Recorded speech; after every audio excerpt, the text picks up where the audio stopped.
The man before me looks harmless and innocent, but he's actually a guy with a bizarre hand fetish, clutching this severed hand tightly every time he goes out, terrified someone might snatch it away. And the owner of this severed hand is none other than the Decay mother, despised by the world, who also happens to be my mother, the mother of this priest of Decay. 5 years ago, I was just a broke loser working a dead-end job in the real world, living a busy and exhausting life because of gaming. So I compromised with reality and decided to cheat my way through the game. I can't recall the name of that game anymore, but I remember I bought it, specifically to play as the priest of Decay class. The priest of Decay was a class with extremely high conversion difficulty, hell-level operational complexity, and the most useless performance. Yet this was exactly what I played, because it gave me an incredible rush, making my heart race every single time. Finally, when I used up all my conversion materials and completed the class change quest, a powerful force pulled me from reality into the game, turning me into a real priest of Decay, and I've been living here with Mother for 5 years since then. Mother granted me an immortal body, one that can regenerate even if my head is severed, healing at a visibly rapid rate. In return, I need to find sacred relics containing holy to help her break the seal. Though finding relics is my goal, food is essential, and even with immortality, I still need to fill my stomach to survive. So I head straight to the Adventurers Guild to ask if there's any work suitable for a priest like me. The receptionist sees me wearing robes of the goddess of sustenance and assumes I'm her follower, so I play along and let her believe it. Normally, if a follower of another church lies about their faith, their original deity would fly into a rage and brand them with a mark, called the mark of sin, visible only to believers. But my loving mother would never hurt me, so she's extremely tolerant of this behavior. A few minutes later, the receptionist finally finds a quest. I examine it carefully, and it appears to be a mission to subjugate bandits or monsters. Perfect for me, so I accept immediately. A few days later, I'm patrolling outside with a caravan, and along the way, a chubby guy named Pierre keeps striking up conversations with me, which annoys me greatly. Mother wants me to kill all of them, but I refuse without hesitation. After all, your son wants to survive this winter comfortably, and besides, these guys aren't worth the risk of killing, simply because they carry too little holy. Mother's measuring system works like this. 1 finger equals 10 points of holy, 2 fingers equal 100 points, and so on, with 5 fingers representing 100,000 points. Once I pay 10,000 points of holy, the Great Mother will grant me a new divine authority. By the way, according to Mother, once I absorb the holy from 12 sacred relics, she will grant any wish I desire. When that time comes, I'll definitely restore my sense of taste first, since I haven't tasted anything for 5 years. Just as I'm lost in thought, several arrows suddenly fly at us from the side, catching everyone off guard and killing them on the spot. Only I react quickly enough to pull Pierre away, barely saving him from death. He escapes unharmed, but I get hit. Though with my immortal body, there's nothing to fear. Mother wants me to play dead and absorb the holy from the corpses. I think about it and realize this would indeed be most advantageous for me. But Mother, you know I've always preferred direct action, so I stand up and raise my longsword. Then I suddenly accelerate, charging toward where the arrows came from. The enemy has no time to react before my swift strike decapitates him. The other bandits see this terrifying speed and gasp in shock. Before they can react further, I strike again with my sword, but this time it's blocked. Still, the powerful force sends the man flying several meters back before he stops. Yet the man doesn't retreat, instead fighting with increasing ferocity. Mother alerts me that this man carries 2.5 fingers worth of holy, which leaves me somewhat stunned. A mere bandit has the same level as the raider who previously severed my neck. The game balance is truly terrible, with some people at the same level being frighteningly strong while others are. Before I can think further, a loud clang rings out. My weapon actually breaks. Have I lost because of inferior equipment? Seeing this, the man can't help but burst out laughing, then says mockingly, "Priest, I see you don't have much on you either, so let me give you special treatment. How about we pretend we never saw each other and go our separate ways?" Hearing this, I smile faintly and reply, "Then let me give you some advice as well. Stop being bandits. Leave here immediately, and I'll spare you this time." "Are you joking? You really think if you tell us to leave, we'll just say okay and walk away?" Just as I'm about to respond, an arrow suddenly strikes my head with precision. The bandits think I'm dead, so they all swagger out victoriously, praising their boss enthusiastically. But as they talk, their expressions suddenly turn strange, as if they've seen a ghost. That's right, I'm the cause of this phenomenon. Why so surprised, everyone? It's as if you've never seen someone alive and kicking after taking an arrow to the head. I already gave you a chance, but you didn't take it, so don't blame me now. The enemy leader sees my aura rising and immediately senses something wrong, urgently ordering his men to shoot. But it's already too late. Great Decay Mother, your son is in dire straits, feeling panicked and afraid, not knowing how to handle this situation. If Mother is watching me now, could you help your son? As I speak, the enemy leader shouts for everyone to flee, but they're blocked by an invisible wall. This is the barrier of the living, a skill that prevents living enemies from escaping while also concealing the corrupting holy. Ha ha ha, I'm so satisfied. With this divine authority, Mother, the leader realizes he can't escape, so he makes a desperate stand. But just as he orders his men to take up weapons and fight back, something crushes him, instantly turning him into a puddle of flesh. Looking closely, it's an enormous fist glowing with green light. That's right, this is my second divine authority, the Decay Giant. Sensing the power gap, the bandits can't help but beg me for mercy repeatedly, while I just watch this scene quietly, revealing a sinister smile. The outcome is predictable. Screams soon echo from within the barrier. Moments later, I return to the caravan, and Mother tells me to absorb all the holy from these corpses, but I politely refuse, because it might cause trouble. After all, when holy is absorbed, the bodies decay and disappear. Guild investigators would definitely find that suspicious, so it's better to be cautious. Just as I finish speaking, a commotion erupts nearby. Looking closely, Pierre is still alive. He just passed out after an arrow hit his shoulder. In that case, I have a good idea. I'll heal him and bring this survivor back safely, establishing a reputation as a good person. The result is exactly as I expected. The receptionist's attitude toward me does a complete turnaround. She even suggests I stay the night before leaving.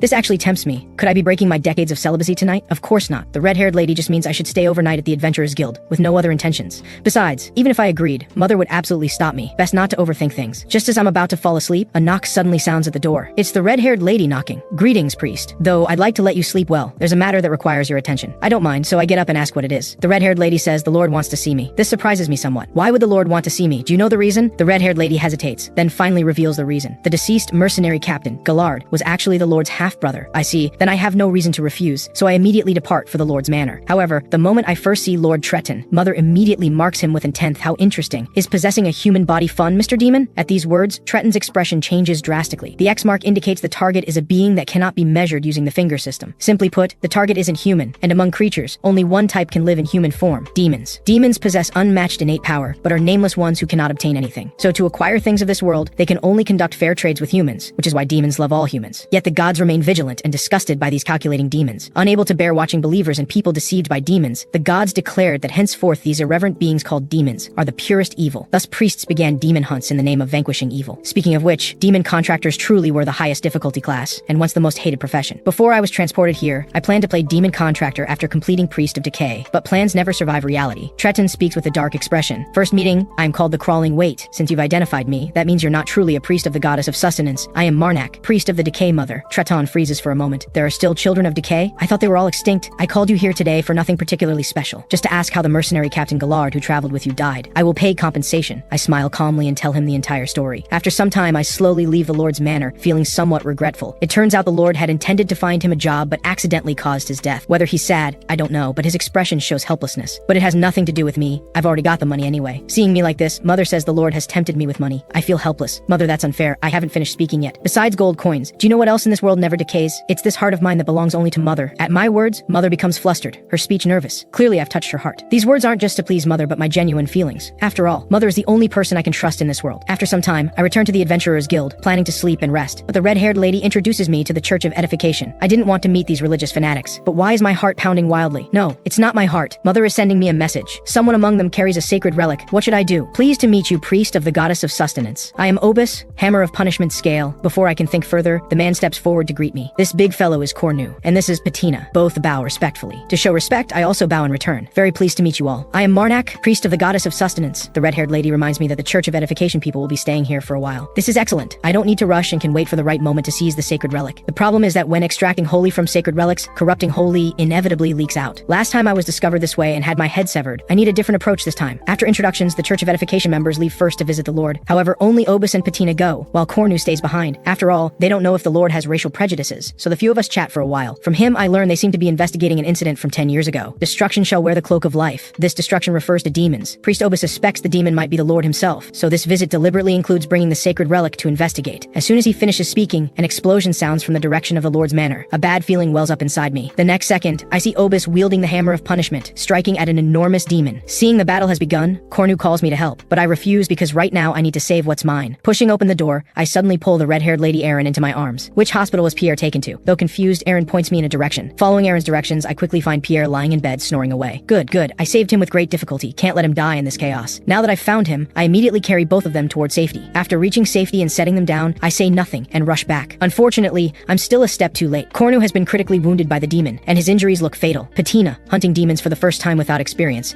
had half her body bitten off by the demon. This situation is truly dangerous. Do you know how to eliminate that monster? Cornu, hanging on by his last breath, slowly says, "We brought another sacred relic. The white sword priest Obus stabbed into the demon's head. If you pierce the demon's skin with that sword and drive it into his brain, the demon will die completely." After these words, Cornu falls silent forever. I sigh helplessly. Decay Mother, I'll take this person's holy. On the other side, priest Obus is struggling with all his might to drive the sword into the demon's brain, but the demon's skin is simply too thick, and several attempts fail. However, he successfully holds out until I arrive. I leap forward with my longsword, piercing through the demon's defenses and drawing streams of blood. But this also angers the demon, who flings me away with a death roll, slamming me hard into the ground with nearly every bone shattered, completely losing consciousness. Fortunately, I have an immortal body, and with Mother's repeated calls, I wake up this quickly, truly a blessing in disguise. But things seem to be getting interesting. The sacred relic from Obus's body has fallen right next to me. Without hesitation, I pick it up. Mother, I've obtained another sacred relic to offer you. Please grant me a new divine authority. As I finish speaking, the sacred relic suddenly radiates brilliant light, vanishing in an instant and transforming into energy that flows into my body. Mother explains the new divine authority. Apparently, I can now transmit my will from a distance. This is great, but this released one seal. Isn't it somewhat insignificant? To resolve the upcoming trouble, I decide to offer up all 10,000 holy points I've accumulated to obtain a new divine authority. Instantly, dazzling light flashes, forming a white sphere, and when the sphere merges into my body, a totem appears faintly on my back. My subconscious tells me this divine authority is called Sigil of Decay. When activated, the decaying sigil covers my entire body, giving my combat abilities a qualitative boost. This is truly excellent. Battles should be much easier now. Just as I I turn to continue fighting, a familiar corpse suddenly appears before me. It's Priest Obus. It seems he was also flung down like me, but unfortunately he lacks regenerative abilities, so I'll gratefully accept his holy. Meanwhile, the demon continues rampaging through the city. This is somewhat strange. Logically, what angered the demon were those Church of Edification priests, but now the priests are dead, and the demon is still rampaging. Could it be that the white sword Priest Obus stabbed into the demon's head is making him lose control? If that's the case, this is simple. I activate the Sigil of Decay, and instantly green patterns envelop my body. My speed and strength receive tremendous enhancement. With just one charged leap, I reach the demon's head and am about to pull out the white sword, when this creature tries the same trick again, attempting another death roll. But I anticipate this, and accelerate, quickly jumping off his head to successfully dodge the attack. However, the impact from the demon's roll is truly devastating, leveling an entire area to the ground. I cough up a pool of blood as a result, but don't misunderstand. This isn't caused by the demon, but by the backlash of the Sigil of Decay. It seems I need to finish this quickly, or my body will start rotting from the internal organs outward. Eventually, even my skin will corrode, and although I can regenerate, damaged skin will prevent me from fighting. With that, I flash forward again to reach the demon's head. Then, I grip the sacred relic sword tightly with both hands, recalling Priest Cornu's words. Just drive the white sword into the demon's brain to eliminate him completely. I smile calmly. Killing demons isn't my business. In fact, demons are quite similar to me, a public enemy of humanity. So I decisively pull out the white sword, instantly light flashes, and the demon's body begins to disintegrate, ultimately transforming back into Treton, the lord who unfortunately lost his left arm and both legs. Are you clear-headed now? Treton smiles calmly. Ha ha ha, priest. Meeting you is truly my great fortune. With this, the battle completely ends, and I'm invited to the Lord's manor once again. This time Treton abandons his usual composure, and upon seeing me, he's like someone reunited with an old friend, his entire demeanor becoming spirited. I feel somewhat helpless.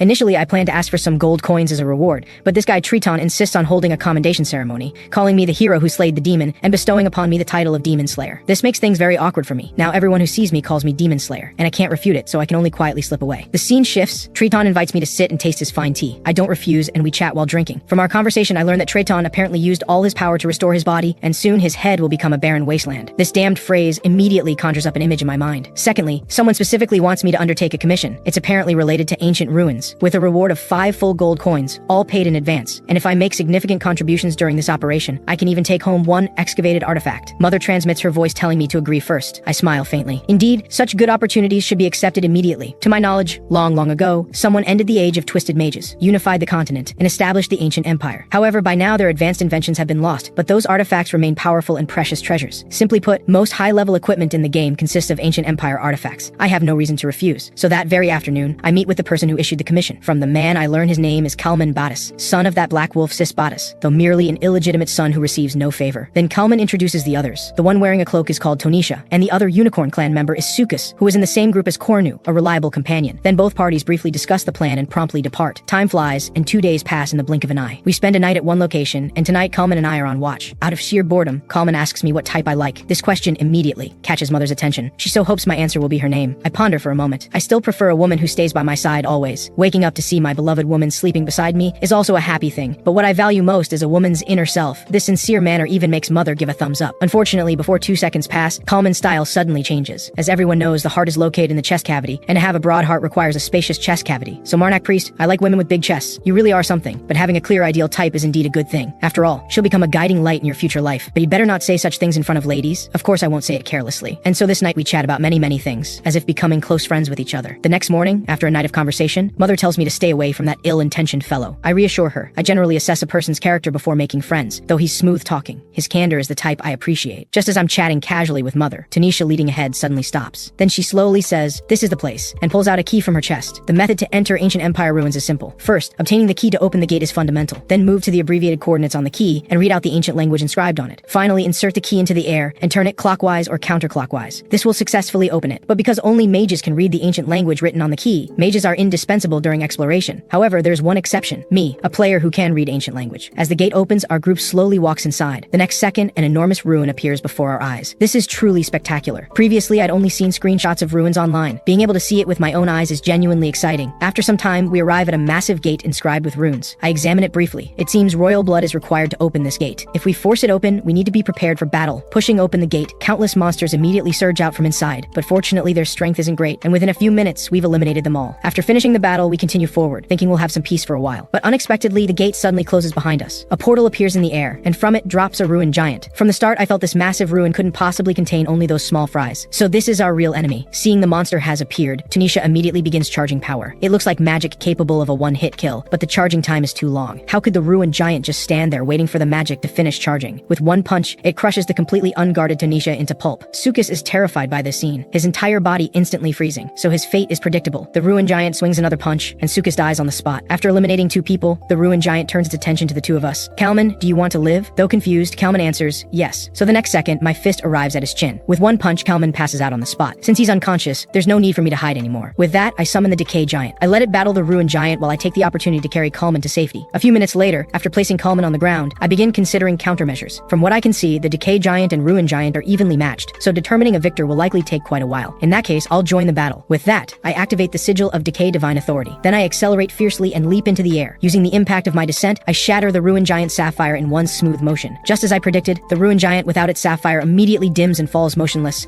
Just as the Decay giant and I think the battle is over and begin celebrating victory, Mother extends her hand and points behind me. Somewhat puzzled, I instinctively turn to look. 3 more portals appear in the air. So you're telling me these monsters are endless? What am I supposed to fight with? One was already so difficult to handle. After some time, Kalman awakens from unconsciousness, finds himself in what appears to be a safe location and asks, where is here? I don't hide the truth and blurt out that this is inside the Black Gate. At these words, Kalman is shocked and about to say something, but then he thinks about it. Since he knocked me unconscious, wasn't it to keep the secret? So he stops asking questions, and instead promises that his family will repay this life-saving favor. This gives me a bit of hope. Then I thank you again, Master Kalman. Actually, my escape method was quite simple. I just let the Decay giant take the beating as a punching bag, while I used all my strength to lift the gate. Before leaving, I shouted to the Decay giant, you can go back now. It should return, I think, to honor the deaths of Tanisha and Sukas. We continue forward. After exploring for a while, we arrive at another gate. Judging by its size, this seems to be truly the final chamber. Pushing open the gate, we find a longsword that resembles a chainsaw and a silver necklace inside. Upon seeing them, Kalman immediately asks if I can give him the necklace. This makes me curious. Why do you want that necklace so badly? Kalman doesn't hide anything and begins to explain. This necklace is a blood compass. When the user's blood drips onto it, it reveals the direction of the relative they seek. Hearing this, I suddenly understand. A relative, I see. He must want to find his mother whom he has never met. In that case, can I take this sword? That night, we escape from the ruin safely. Unfortunately, our team of 4 has become just 2, but at least both Kalman and I obtained what we wanted. Unable to wait until the next day, Kalman immediately pricks his finger. He drips the flowing blood onto the necklace. In an instant, a red glow flashes. It finally forms into the shape of a pointer. This means his mother is still alive. I smile faintly. It's wonderful that the necklace responded. Then Kalman seems to make up his mind about something. Priest Marnak, I wish to extend your employment until I find my mother. I will cover all expenses during this period. At these words, I am overjoyed inside. According to my original plan, I was heading west anyway. Now someone is paying my way. This is perfect. But if I agree immediately, he might think I'm too worldly. So I wait a moment. The air becomes briefly awkward. Priest, what do you think? Seeing the moment is right, I immediately grasp Kalman's hands and promise to do everything I can to help him find his mother. Learning that I am about to leave, Miss Erin summons me somewhat angrily the next day. She hands me a silver badge, claiming it's a silver mercenary badge that took great effort to obtain. I express my deep gratitude, but Erin doesn't want to hear my thanks. She wants me to say something like, see you next time, we will meet again. After hearing this, I show a bitter smile. I have no right to say such words. My life drifts like duckweed on water, so for me this would be an empty promise I cannot keep. Seeing me like this, Erin sighs helplessly. Since you cannot say it, then I will. See you next time, Priest Marnak, I want to respond. But Erin's delicate hand stops me, so I give up. After parting with Erin, I go to find the Lord. However, the Lord has now become a barren mountain. The effect is truly swift. It has only been a few days. Complaints aside, business must be discussed. The Lord learns I am leaving for the capital. He wants to give me money for travel, but due to rebuilding Gus, he has nothing left. So he gives me a letter of introduction, saying if I encounter any difficulties, I can seek help from his friend. Though his friend has a bad temperament, so he specifically emphasizes only as a last resort. Bad temperament aside, ultimately I have another option. Indeed, when traveling, one must rely on friends. After saying goodbye to everyone, we set out on the road to the capital. On the road, Mother constantly disapproves of Kalman, but she still accepts him traveling with us, because Kalman is worth 3.5 fingers. If I kill him, rounding up, I could gain 10,000 divine essence, enough to summon a new divine authority. But these are all Mother's thoughts. For me, I like his cheerful personality, so I very much want to keep him alive. Just as I think this, something suddenly falls from the sky, blasting up all the snow on the ground. It's a snow spider. This is a magical beast that only appears in winter, extremely powerful. Of course, it's strong for others, but for my sword, it's just tofu, so we defeat it in no time. A few days later, we successfully reach the city of Kelton. I expect to enter the gate directly, but the guard asks us with a puzzled expression how we arrived here. What kind of question is this? We walked, of course. Hearing we walked here, the guard becomes more agitated. But the road to Kelton has been blocked for 3 days now. Thanks to those monsters, this leaves us confused. What exactly happened? Can you explain? A few days ago, for some reason, monsters around our city began attacking more and more frequently. But there's something strange. Not only goods, but even corpses have disappeared. That is indeed strange. If monsters attack, creatures like snow spiders typically only absorb bodily fluids. It's impossible that not a single corpse remains. Something is suspicious here. After learning this information, the city lord invites us to dinner at his manor. It's called dinner, but he actually wants us wants us to help investigate this matter. He provides an extremely important clue: evil god cultists, and not just one. At least 4 different cults are involved. This news stuns me. Just one is troublesome enough, and there are 3 more. The Lord then shares his plan. Simply put, he wants me to lead a suicide squad to break through the monster defenses and seek help from outside. I understand what he means. He wants me to be part of the suicide squad, doesn't he? But in the end, I agree. I did agree. But Mother is displeased and tells me to punch him and run. That won't do, Mother. Although I'm in the suicide squad, I also received this items from the slow seekers. This is good compensation. So I agreed. Besides, personally, I feel something is very strange. Evil god cults working together doesn't match their usual behavior. There's definitely something fishy going on. To investigate the situation, Coleman and I lead the suicide squad on a night raid. Unfortunately, we are discovered. A swarm of blood spiders rushes straight toward us. Facing this deadly situation, I decisively stay behind alone to give everyone a chance to escape. This display of loyalty successfully moves everyone present. Even I'm almost moved to tears. But this is all just an act. How could I possibly abandon my life for so-called loyalty? My real purpose is to slaughter them all and find the evil god cultists who sent them here. After drawing Coleman away, I can fight freely. So wielding dual swords and cutting down one per strike is just standard technique. Soon I find their lair, a dark and sinister cave. Walking inside, I discover all the previously attacked goods are here. Besides that, there are corpses drained of bodily fluids by blood spiders. Logically, consumed food should be disposed of quickly, but these creatures use them as decorations. Truly incomprehensible, but it doesn't matter. Now that I'm here, this absurd farce ends. Continuing forward, a massive spider suddenly appears before me. Anyone can see this is the boss behind it all. I expected it to be just a few times larger than normal spiders, but this is truly exaggerated. Mother, please draw the lines of decay. Just as I finish speaking, a dark green light suddenly appears on the ground, forming a barrier. Then a portal appears in the sky, with the decay giant ready to strike. Of course, my sigil of decay is also essential. 3 divine authorities appear simultaneously. This should create an overwhelming advantage, right? But I am wrong. This blood spider is simply too large. It forcefully pins the decay giant to the ground. Blood spiders are large, but they have an undeniable weakness: the connection between head and abdomen. This is where defense is weakest, and also a complete blind spot. One slash seems to do no damage, but that's fine. Multiple slashes will work. Finally, the connection is severed, and the blood spider instantly goes still. The decay giant slams it down and forcefully rips off 2 legs. Suddenly, from the blood spider's mouth crawls a creature that retains some allure, but is neither human nor ghost. The woman sees me and immediately erupts in furious rage. Where the hell did you come from, you bastard? Why did you suddenly show up and ruin my plans? Aren't you also an evil god cultist? Do you have any idea how much effort I put into enslaving this queen spider? After being cursed at for so long, I lose patience and thrust my sword to make her face reality. Speak. What is your purpose in surrounding Kelton? The woman smiles wickedly. From her expression, she probably won't talk. Then die. With that, I slash down, catching her completely off guard. 1 dead doesn't matter. There are still 3 more, right? Mother, let's bet which one will tell the truth. I bet the 4th one. After dealing with the queen spider, I set out again to find the evil god cultists. But when I glance aside, I discover Kelton has been engulfed in flames. I feel a sense of dread. It seems they're all there. Meanwhile, inside Kelton, 3 evil god cultists are mocking each other beside the city lord's corpse. The black-haired woman has a disagreement because the other 2 didn't help, allowing Coleman to escape. The blonde woman is left speechless and can only turn to leave and collect herself. But the next second, the blonde woman's head suddenly appears in the air. She dies before she can even react. That's right, I cut through swiftly, ending her life painlessly. While the other 2 are in shock, I seize the opportunity to kill the blonde man with 1 strike. Mother says from my chest that I'm cheating by killing 2 directly. I feel somewhat helpless. Mother, how can you say that? They possess divine essence and could harm your son. You wouldn't want your son injured during interrogation, would you? Seeing the scene, the black-haired woman's hair stands on end. She wonders why this guy keeps muttering to himself. Thoughts aside, the aura I emit grows stronger and stronger. The black-haired woman is too terrified to speak or fight back. You there, evil god cultist. What is your purpose in attacking Kelton? I expect her to refuse to the death, but this person seems to have no backbone whatsoever. She tells me everything and even leads me to a location, claiming this is their objective. They apparently plan to use the corpses of 10,000 people in the city to cultivate this flesh sphere called Avatar. Truly an evil thing. Then I slowly draw my sword. The black-haired woman wants to stop me, but she fears I'll kill her with 1 strike, so she can only shout a warning. You can't do this! If it senses a threat, it will awaken in an unstable state. As soon as she finishes speaking, the flesh sphere indeed opens its gaping maw. Then it suddenly sheds its outer layer, revealing pure white skin, while continuously crying out it hurts. This seems quite similar to Mother's catchphrase murder, but in terms of power, it certainly can't compare to a single hair of Mother's. Just then, Mother tells me that the monster has a sacred relic sealing her power. That's excellent. It looks like I'll unlock another divine authority today. Of course, to prevent the black-haired woman from ambushing me, I behead her with 1 strike. Poor Parna goes to hell without understanding why. It's not that I lack humanity, it's because that monster seems to keep growing stronger. It's already not on the same level as when it started, so I need divine essence to unlock new divine authority, or even I might fall here. I currently have 8,592 divine essence, still some distance from 10,000, so there's currently only one way to handle this: run. With that, I decisively turn and flee, leaving the bewildered monster behind. The monster feels insulted and lets out a terrifying scream, then it suddenly accelerates toward me. This is quite troublesome. Of course, running isn't really running, it's collecting holy, although civilians only have a pitiful amount. But there are so many of them, even water drops can penetrate stone. Getting 1,500 should be simple, right? That's what I say, but doing it is another matter. This creature even has sonic attacks. One roar almost makes me lose focus, not to mention the more troublesome tentacle attacks that leave me howling in pain. With no choice, I hastily have Mother summon the Decay Giant. But even the Decay Giant is no match for it and can only delay it briefly. But this brief time is enough, as long as I find knights or well-trained elite soldiers. A few minutes later, I've walked through nearly every corner of the district, but for some reason, I see no knights or elite soldiers. My current total is 9,237, just a bit short of 10,000. Just then, a figure suddenly descends from the sky. Fortunately, I react in time and narrowly dodge the attack. Looking carefully, this creature has already completed its final evolution and reached peak strength. With just one strike, it sends me flying dozens of meters and slams me hard into the ground. I smile calmly. Heaven truly never bars one's way. My luck is truly good. This strike actually threw me right next to many knights and elite soldiers. Decay Mother, please absorb this divine essence. In an instant, green light flashes. Divine essence 9,357. Divine essence 9,897. Divine essence 10,001. Finally enough. Mother, your son can hardly wait. I will offer you 10,000 divine essence. Please grant me a new divine authority. As soon as I finish speaking, darkness slowly engulfs the light, and the surroundings instantly become pitch black. This is my new divine authority, Pit of Decay. It causes all living creatures within to slowly rot while still alive. Of course, this domain affects me as well. It corrodes me too. Fortunately, I have the Sigil of Decay, which protects my vital areas and lets the less important parts corrode first. I can wear it down this way. With that, I raise my sword and strike again. After some time, the monster collapses covered in blood, its limbs and lower body completely gone beyond recovery. It seems my recovery ability is stronger after all. After defeating the monster, a sacred relic flows from its body, a core containing divine essence. I don't hesitate and decisively offer it to Mother to help her break through her seal. In just an instant, light flashes again, illuminating the entire space. Even the Pit of Decay is dispersed. But where did Mother go? Suddenly, the word murder comes from behind me. Isn't that Mother's catchphrase? I instinctively turn to find the source of the voice.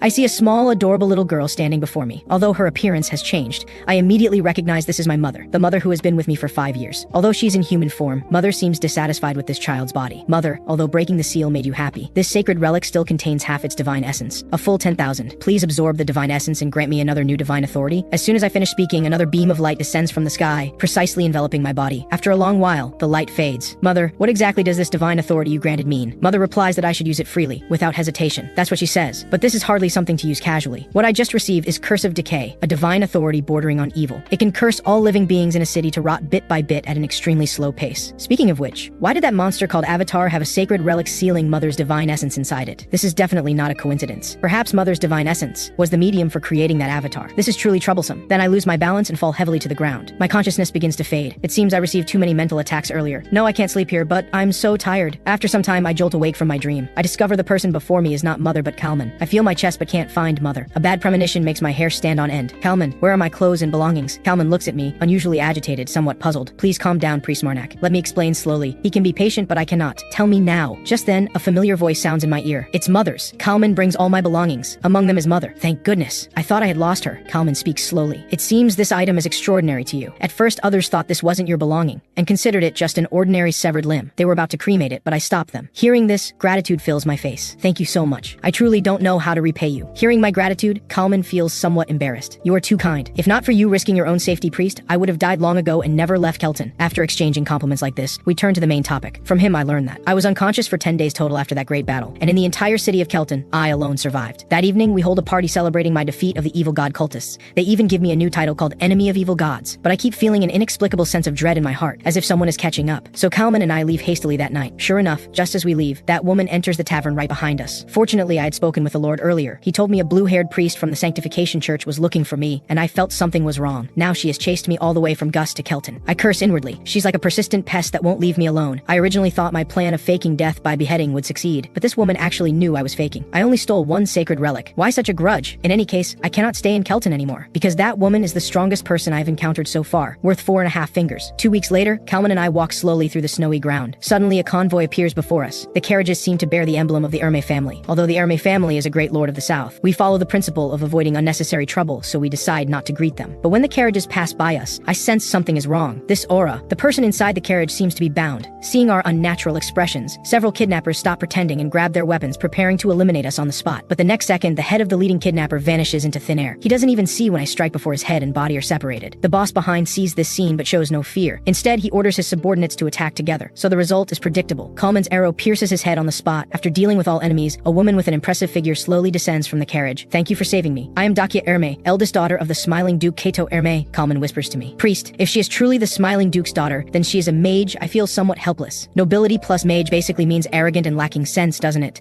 Although she may have some issues, I must say she has quite a generous figure. Mother hears this and is speechless, wanting to kill Kalman for corrupting me. Dakia coughs lightly to draw our attention. Benefactor, may I ask your name? From your clothing, you must be a priest, right? I don't hesitate and reply without blushing. I am Marnak, who serves the goddess of sustenance. What a fine name. But could you please support me? I just inhaled anesthetic smoke and my limbs are still somewhat numb. Seeing my hesitation, Kalman decisively extends his hand. Hello, Lady Dakia. I am Kalman Kalman Batas, son of Lord Ensis Batas. Dakia pauses. Are you certain this is acceptable? If others see us, rumors about the black dog of Batas constantly staying by my side will likely spread throughout the capital. You surely have a lover in the capital. You must consider her feelings. This exchange truly leaves Kalman confused. Is this reasonable? Aren't mages generally not eloquent? What is this woman's situation? Why can she speak with such refinement? But speaking of which, may I ask how you encountered this situation? Dakia's expression darkens after hearing this. This kidnapping incident was most likely orchestrated by my brother Del. The kingdom recently proposed marriage. He probably wants to use this as an excuse to marry me off there, eliminating me as a thorn in his side since I have inheritance rights to the family headship. That said, as far as I know, nobles do not favor mages. I feel the same way. That evening, Dakia makes her proposal. I don't need to guess. She wants us to escort her back.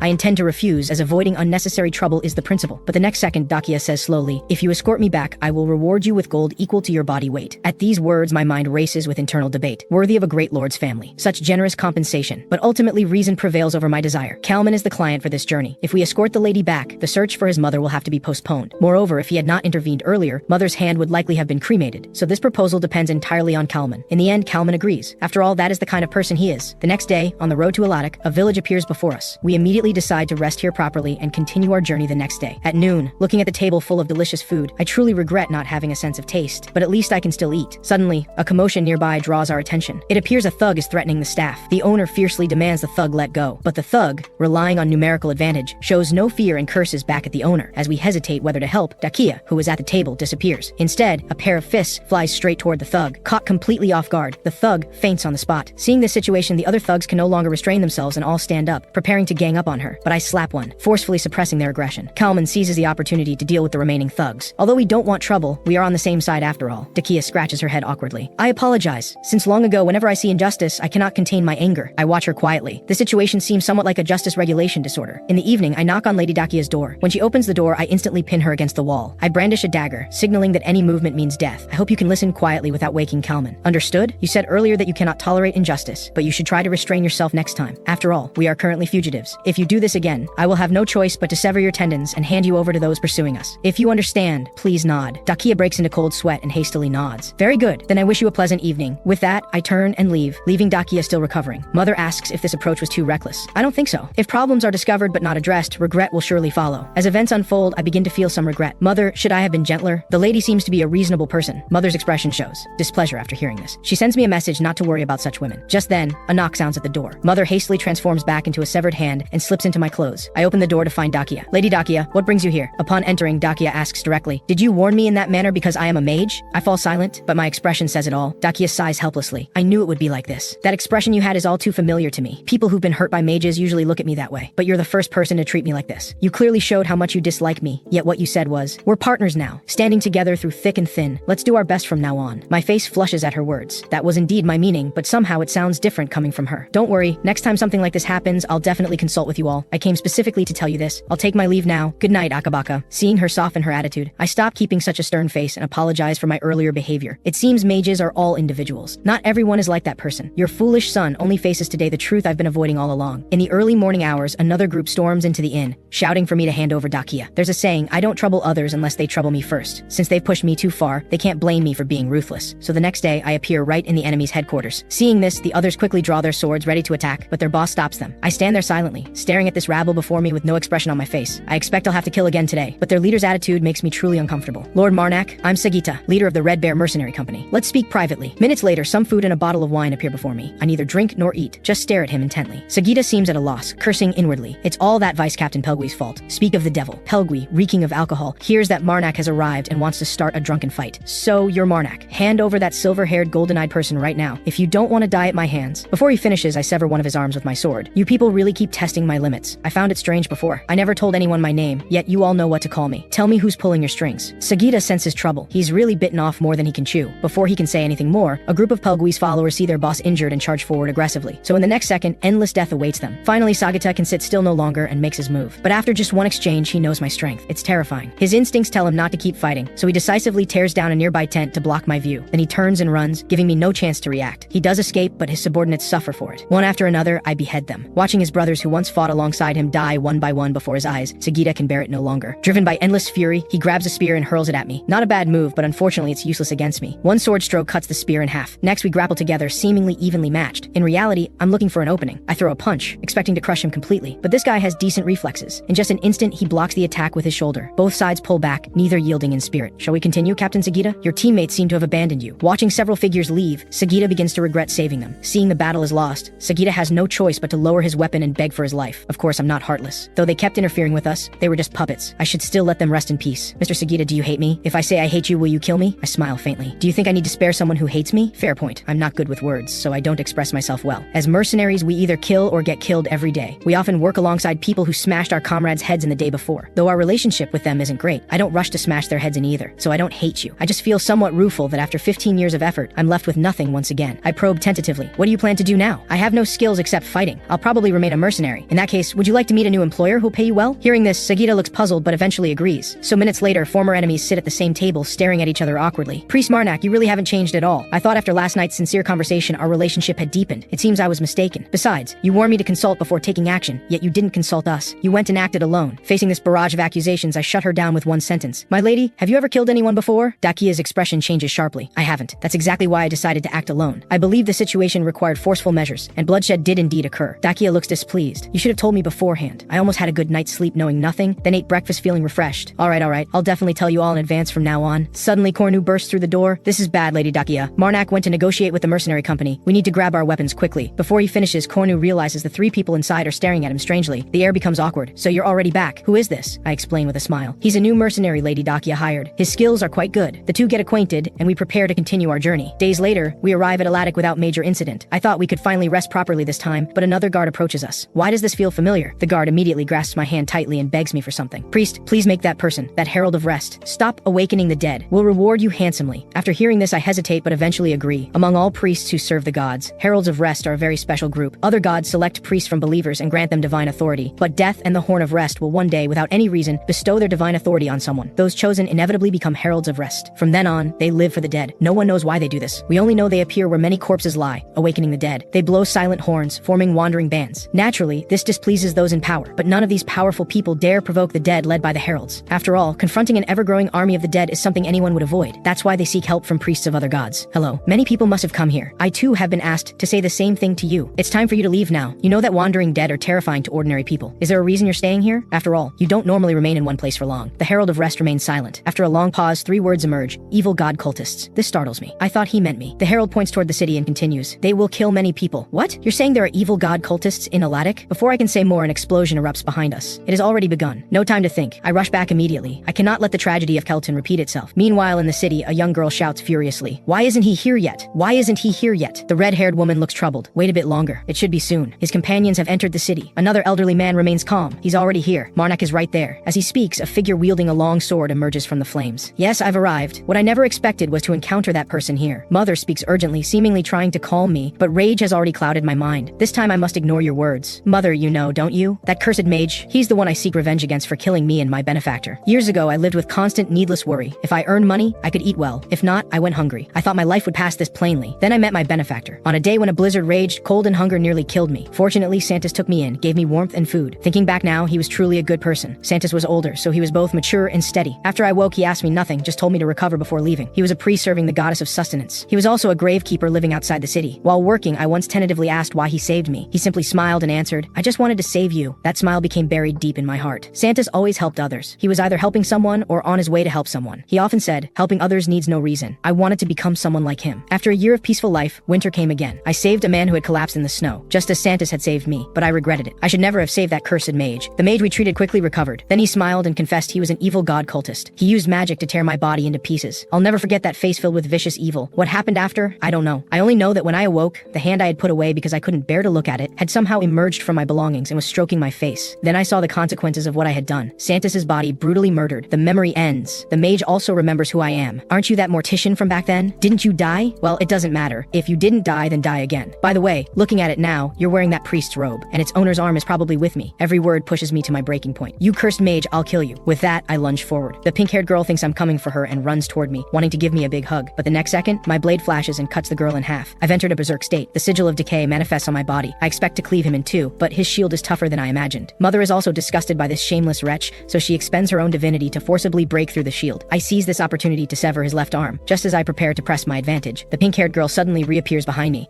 leaving me momentarily stunned. No time to think. I behead her again with one stroke, but the mage has finished charging his attack. It's a church of edification skill, scales of punishment. As it descends, white smoke erupts, erupts throughout the city. The electrical attack causes me no harm, but the paralysis leaves me unable to move. The divinity I sense from you doesn't come from the goddess of sustenance. The mage grins. You're like me, aren't you? We are both evil god cultists. Shut up, shut your mouth. As I say this, I have Mother summon the Decay giant. I let the Decay giant hold him off while I take time to recover. Tonight, I will kill that mage named Liboker. Meanwhile, Dakia and the others who entered the city first are helping clear out the undead creatures. Fortunately, the undead aren't very strong. The three can eliminate them in one strike. During the cleanup, Sagita notices the giant monster nearby. He thinks it's a mutated undead, but then he sees me. Across from me stands an evil god cultist who clearly looks malevolent. So he throws his weapon, striking Liboker's head precisely. It explodes like fireworks. This truly surprises me. What just happened? I look around and see Sagita nearby. His situation doesn't look good either, yet he still helps me. I'll remember this debt. But even though my revenge succeeds, why do I feel so empty? Is this truly the ending I hoped for? Mother, I will offer you this person's corpse. Mother is about to absorb it, but the corpse suddenly begins glowing. Divinity starts leaking out. This person is still alive after all. Seeing this, I immediately sever the right arm that once belonged to Santis. Then I turn with a stern expression toward his two accomplices. The red-haired woman panics completely, grabbing the pink-haired girl and fleeing. But how could they escape my attack? I dash forward instantly and appear before them. Tell me what's going on. The pink-haired girl speaks without hesitation. I'm Pearl. He's Benna. We belong to that secret organization of evil god cultists people talk about, Revelatio. Those people you eliminated in Kelton also belong to Revelatio. We've been waiting here for you because of that. I continue questioning. What is Revelatio's purpose? This time Benna stops Pearl from answering. Our purpose is simple, to create a world where believers of any god won't face oppression. These words almost make me laugh. How absurd you are. You speak of creating peace, yet you do things that would destroy the world. Benna hastily explains. I don't want this either. This is all Liboker's doing. We need to collect something. One of them is in your possession. This catches my attention. What do you mean? Sacred relics. Those orbs embedded in the avatars. As expected, this matches my earlier suspicions. That sacred relic seals Mother's power. These people wanted to use it for something sinister. You're too late. The orb is already destroyed. I left it on the road in Kelton. Is that thing valuable? Was it unique? Pearl immediately responds. There are 4 orbs. 4 more? Hearing this, Mother becomes agitated. As the owner of the sealed power, Mother must be furious. But they have 4 more. Mother recovered considerable strength from absorbing 1. If she absorbs these 4, with that, I swing my sword and kill Benna instantly. Too fast for him to react. This isn't over. Next, I behead Pearl. But the instant I strike, a portal appears behind her and forcibly pulls her away. What a peculiar divine authority. She survived 3 beheadings. It doesn't matter. At least Mother has calmed down now. Finally, I just need to kill that creature formed from Liboker's body fused with undead. Typical Liboker. What a twisted bastard. Even in death, he torments people, becoming this grotesque, pitted monstrosity. I tell everyone to relax. When corpses are involved, that person will certainly intervene. Cornu looks confused. Who's coming? As he speaks, countless undead creatures follow a cloaked figure into the city in orderly fashion. As a horn sounds, all the undead swarm forth, rushing directly at Liboker. Soon Liboker screams miserably. The scene is gruesome. Then the Herald of Rest speaks slowly. I hope that among you 4, the one with exceptional skill can take this spear and pierce the giant's heart. I slowly take the spear and ask if there's a sword. The Herald thinks nothing of it and summons another sword. This divine authority is impressive, creating weapons from nothing. Can you create 2 more swords and a bow? The Herald feels like the person before him is a bandit and falls speechless. But looking at the creature about to break free, he reluctantly concedes and summons both bow and arrows. Now everyone has weapons, though I'm reluctant to admit it. These weapons are truly excellent. They're so sharp they don't seem made of bone, and they contain the Herald of Rest's divinity. As everyone knows, this divinity should be quite lethal to those grotesque undead. I'll make that monster stop temporarily. When that happens, strike hard at the giant's heart. If you help with this, I'll give you those weapons. Such a good deal? Of course I agree. After receiving my answer, the Herald blows the horn. In just an instant, the undead creatures suddenly transform into pools of unknown liquid. They quickly cover the monster that Liboker has become, then instantly solidify, melting corpses and then solidifying them. This person seems more like an evil god cultist than actual evil god cultists. The Herald speaks slowly. I merely change the external form of the resting dead. By the way, the weapons will tell you where the monster's heart is. Go. Though I want to ask more, I'll wait until everything is finished. With that, I lead everyone forward. I originally intended to destroy the heart myself, but then I see a familiar face. Isn't that Liboker? So I decisively entrust this important task of piercing the heart to Sagita, while I go to utterly destroy that face, hacking it to pieces. Meanwhile, Sagita successfully locates the heart. Without hesitation, he thrusts his sword. The monster instantly dissolves into puddles of flesh, hitting Dakia, who can't dodge in time. At this moment, I hold a sacred relic in my hand. This dropped from Liboker. Well then, Liboker proved somewhat useful after all, dropping loot even in death. And Santis, I've finally avenged you. After the battle ends, the Herald of Rest approaches us again. He specifically asks me to come with him alone. This confuses me, but I follow. But why does he call me aside? Alone. Can others not hear what comes next? Or did he see the sacred relic I hid? Or has he discovered my identity as an evil god cultist? Suddenly, the Herald of Rest stops. He mutters that one has arrived. Black energy begins corroding his white mask. This feeling is familiar yet strange, carrying a hint of oppression. Like Mother's presence, towering above all humanity, a deity has descended. This god must be Death and the Horn of Rest. Death and the Horn of Rest simply states 2 words, the capital. After speaking, the Herald collapses, apparently unable to bear the power any longer. What does the capital mean? Should I go there? Is there danger? Or are the sacred relics I seek there? It seems the capital is worth visiting, though I was already planning to go. After everything is resolved, the Herald of Rest bids us farewell. We decide to stay here one night and depart the next day. That evening, Mother tries to absorb the sacred relic from Liboker, but the divinity within is too mixed. Mother cannot absorb it. In frustration, she throws the relic down. Then she tells me pitifully that she cannot absorb it. This scene warms my heart. It seems Mother needs my comfort, so I lift her high and hold her tightly in my arms. Mother, I believe you will succeed. To me, you are the most charming and powerful existence, so forget all your your troubles. The next day we continue according to plan, except foolish bandits keep trying to rob us along the way. I can only put them to rest. Facing my actions, Dakia grows confused. Priest Marnak, didn't those bandits just beg for mercy? Why kill them? I sigh helplessly. She truly is kind-hearted by nature. Did you also ask Kornu and Sagita this question? What did they say? Kornu said those bandits attacked even fully armed people like us, let alone the defenseless, so they cannot be spared. Sagita said as a hired man, he simply follows orders. But if I wanted to spare them, he would do his best to accommodate. Hearing this, I smile faintly. Their answers are quite good. My thinking is that I believe in human potential. Dakia looks puzzled. You mean you believe those bandits could reform? As you say, I believe those bandits have the possibility of reforming. But my lady, all beginnings are difficult. Perhaps they might reform, but who can guarantee they won't kill again? That's why I killed them. But do we have the authority to judge them?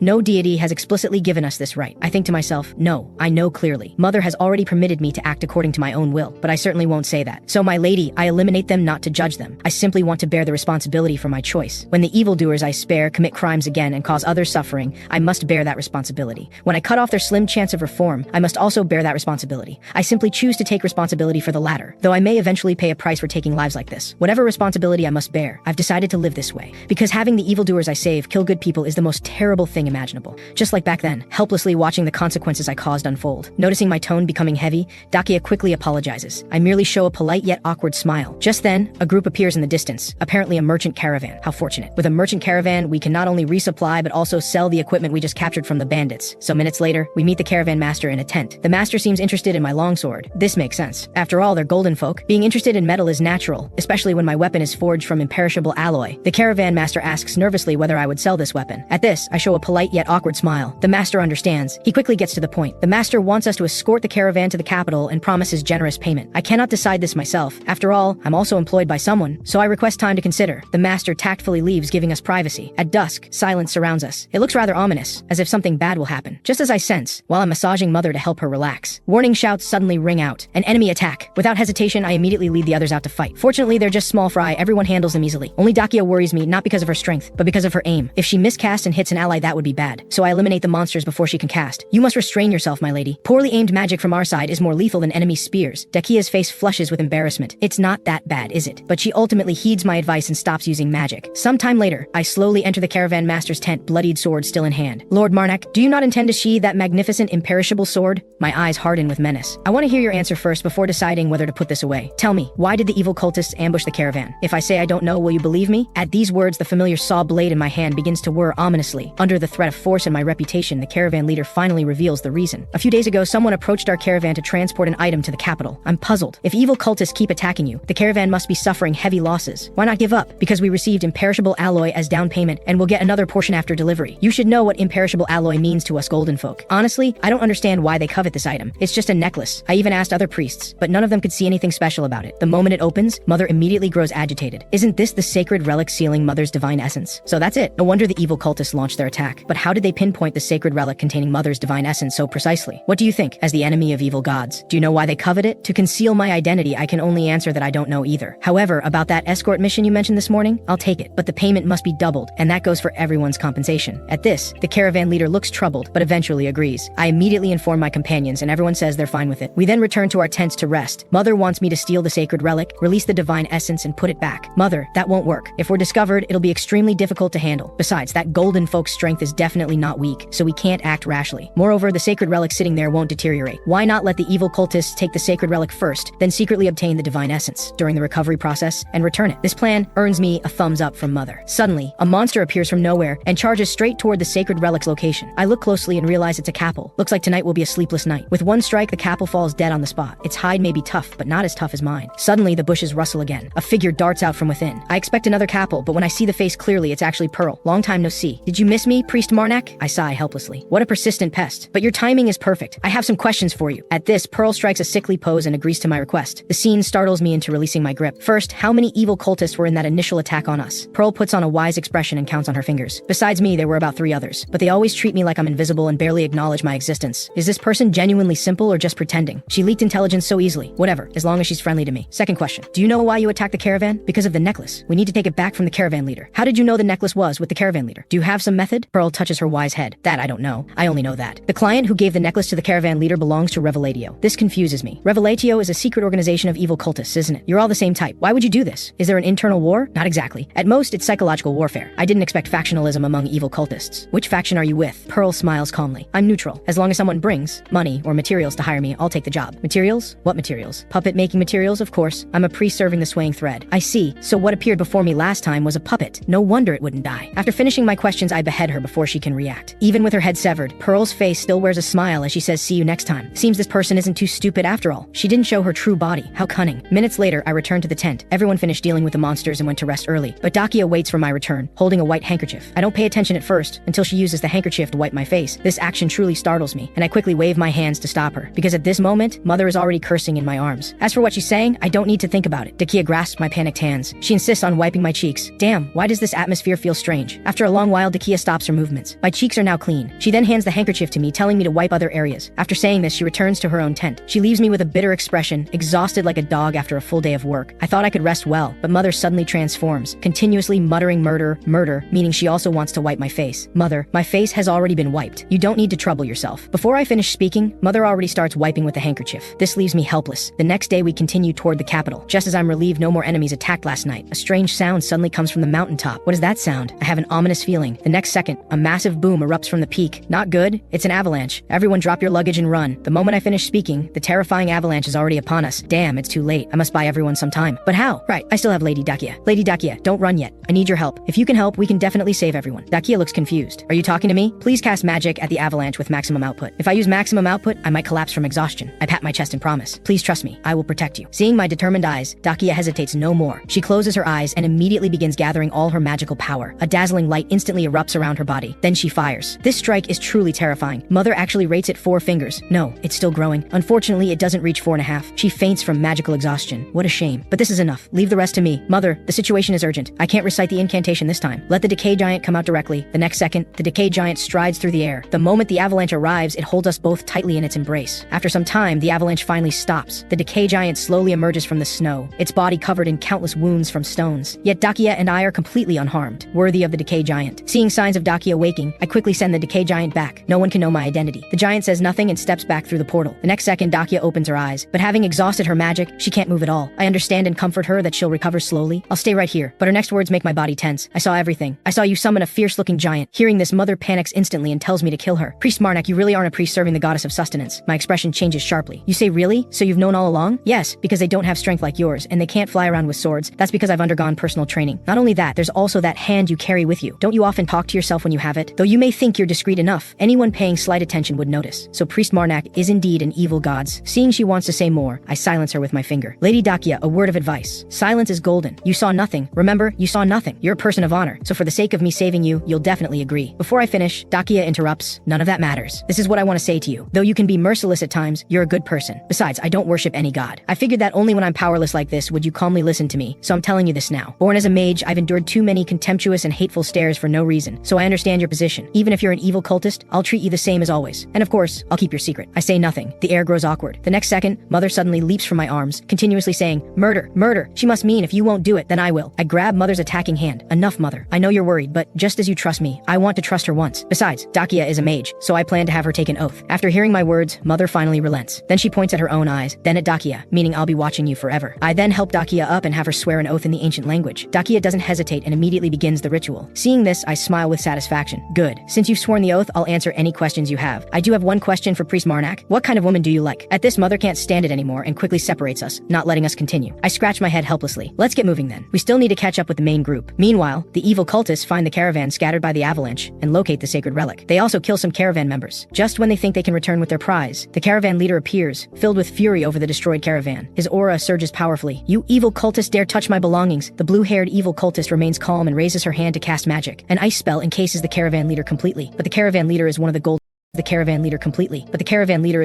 folk. His entire body is made of metal. As long as his core doesn't shatter, he won't die. Ordinary damage has no effect on him, so he only grows stronger in battle. Unfortunately, these people actually have an unusual attack, acid. The moment it touches him, half his body corrodes. The pain paralyzes him. Just as everyone thinks they've finally dealt with this major problem, another roar echoes from the distance. Then the Decay giant charges fiercely toward them, its purpose unclear. Seeing this, the blue-haired cultist quickly summons ice pillars to protect herself. But it's useless. With just one punch, the Decay giant shatters both the ice pillars and the insects. Meanwhile, Meanwhile, since Dakia's magic hasn't recovered, I can only carry her as we advance slowly. I send the Decay Giant ahead as the vanguard while we wait for the right moment. But by the looks of it, I won't need to intervene, because the caravan leader stands up again to join the fight, though I don't know how long he can last. Just then, the Decay Giant turns toward us, as if about to throw something. A boom follows, and snow explodes where I'm standing. I look closely and see it's a dead snowplane bat. But why would it throw this? At this moment, Mother senses a familiar aura and tells me to pry open the bat's mouth. Without hesitation, I immediately reach inside to feel around. This action makes Dakia's scalp tingle. Seconds later, I indeed feel a hard object inside. When I pull it out, it's the sacred relic sealing Mother's divine essence. So that's how it is. Giant, you clever thing. Mother, this time I don't want a new divine authority. I want to enhance an existing one. The divine authority I want to enhance is the Decay Giant. As soon as I finish speaking, light bursts from the Decay Giant's body. After a long moment, the light fades. The Decay Giant now wears pitch black armor. The armored Decay Giant's power surges. It can basically eliminate groups of monsters with one axe swing. Seeing this, the evil cultists all turn pale. She turns to tell her companion to quickly cast shadow magic to restrain it, but the next second, a blood mist appears out of nowhere. No time to think. Instinct drives her to bolt away, but the caravan leader grabs her firmly, preventing her escape. The other cultist sees the situation is lost and decisively abandons her companion to flee alone. But before she takes 2 steps, a pitch black blade instantly pierces her body. The woman can't hold on anymore. Fear makes her mind hazy. Adrenaline surges and she kicks the caravan leader's hand to pieces. She thinks to herself that while the Decay Giant chases those two, she can definitely escape. But imagination is beautiful, while reality is cruel. The Decay Giant catches up with just one leap. The result is predictable. She's instantly smashed into a blood mist. At this moment, the caravan leader collapses weakly. His remaining energy isn't enough to keep him moving. In his blurred vision, he mistakes the armored Decay Giant for a fierce and mighty golden folk kinsman. His heart fills with infinite hope. Unfortunately, his energy is ultimately exhausted. He slowly closes his eyes. By the time we arrive, the Decay Giant has already absorbed everyone's divine essence in my place. This function is truly convenient. It saves me the trouble. I silently raise my thumb. Mother indicates she didn't expect it could absorb divine essence either. I smile faintly at this. Mother, I think I've noticed your eloquence has improved. Does your mind become sharper as the seals are released? Hearing this, Mother becomes instantly furious and asks if I've been treating her like a fool this whole time. How could that be? You know I've always revered you. Seeing this harmonious scene, Dakia voices her confusion. Why do I feel like she's not a god but your daughter? The pleasant atmosphere is interrupted by an annoying woman. Mother's anger instantly peaks. She silently raises 2 middle fingers, but this doesn't displease Dakia. Instead, she seems excited. Priest Marnak, may I hug her? She's truly adorable. Mother quickly hides behind me so I can only politely decline Dakia's request. By the way, Mother, now that the seal is released, besides the word murder, can you say any new words? This makes Mother fall into thought. She thinks for a long time before finding a new word. Mother points at herself, then looks up and loudly calls out a word. This truly shocks me. I didn't expect releasing the seal would bring such a significant change. Days later, we finally reach the capital. Along the way, the caravan leader keeps recounting how a great warrior from the heavens saved them. I feel somewhat helpless. I've heard this story dozens of times. Oh right, the caravan leader's core wasn't damaged in that battle. Only his parts broke, so he shrank a bit, but he seems to have become quite talkative. If city entry didn't require inspection, he'd probably tell it 20 more times. After seeing off the caravan, Cornu says nervously that when we enter the city, there might be some commotion, but we shouldn't worry because he'll be fine. Just as I wonder why he's suddenly saying this, a nearby guard points in our direction and shouts it's Cornu Bates. Knights, arrest him immediately. In less than 10 seconds total, Cornu is captured and taken away. This leaves us completely bewildered. What's going on? Meanwhile, a golden flying dragon descends from the sky and lands near the capital. A flash of golden light passes, and a figure emerges. This person is none other than the crown prince of the Dragon Kingdom. His goal this time is a marriage alliance with Dakia. On our side, with Cornu arrested and having no other choice, we find the caravan leader to ask what can be done. The caravan leader says he has no solution either. For now, we can only wait. However, if it's just a visit, we only need to inform the guard department. After saying this, he takes out a money pouch. This is the payment for this mission, 15 gold coins per person, 60% total. Looking at these 60 gold coins, outwardly I remain calm, but inside I'm thrilled. 60 coins. Mother, is this real? Am I dreaming? Seeing my embarrassed state, Dakia can't help but laugh. Priest Marnak, is this your first time handling a full 60 gold coins? I didn't know you had such an adorable side. While speaking, Dakia strikes an alluring pose. The air falls silent. Actually, I've always been a bit adorable. Okay, Dakia looks confused. You're joking, right? After some time, we bid farewell to the caravan leader and each go about our business. Sagita heads to the blacksmith to check equipment, while Dakia and I decide to wander around town and visit Cornu at the prison. An hour later, we finally arrive at the prison. It looks quite heavily guarded. Let's go, Miss Dakia, while the food we specially bought is still warm. Inside the prison, a beautiful young woman is carefully feeding Cornu. The scene is quite harmonious. I happen to witness this harmonious scene. Who could resist teasing? Looks like you're quite comfortable here. Cornu scratches his head awkwardly. Haha, is that so? Well, I come here often. Seeing we're Cornu's companions, the young woman quickly introduces herself. My name is Aristrata. We bow in return.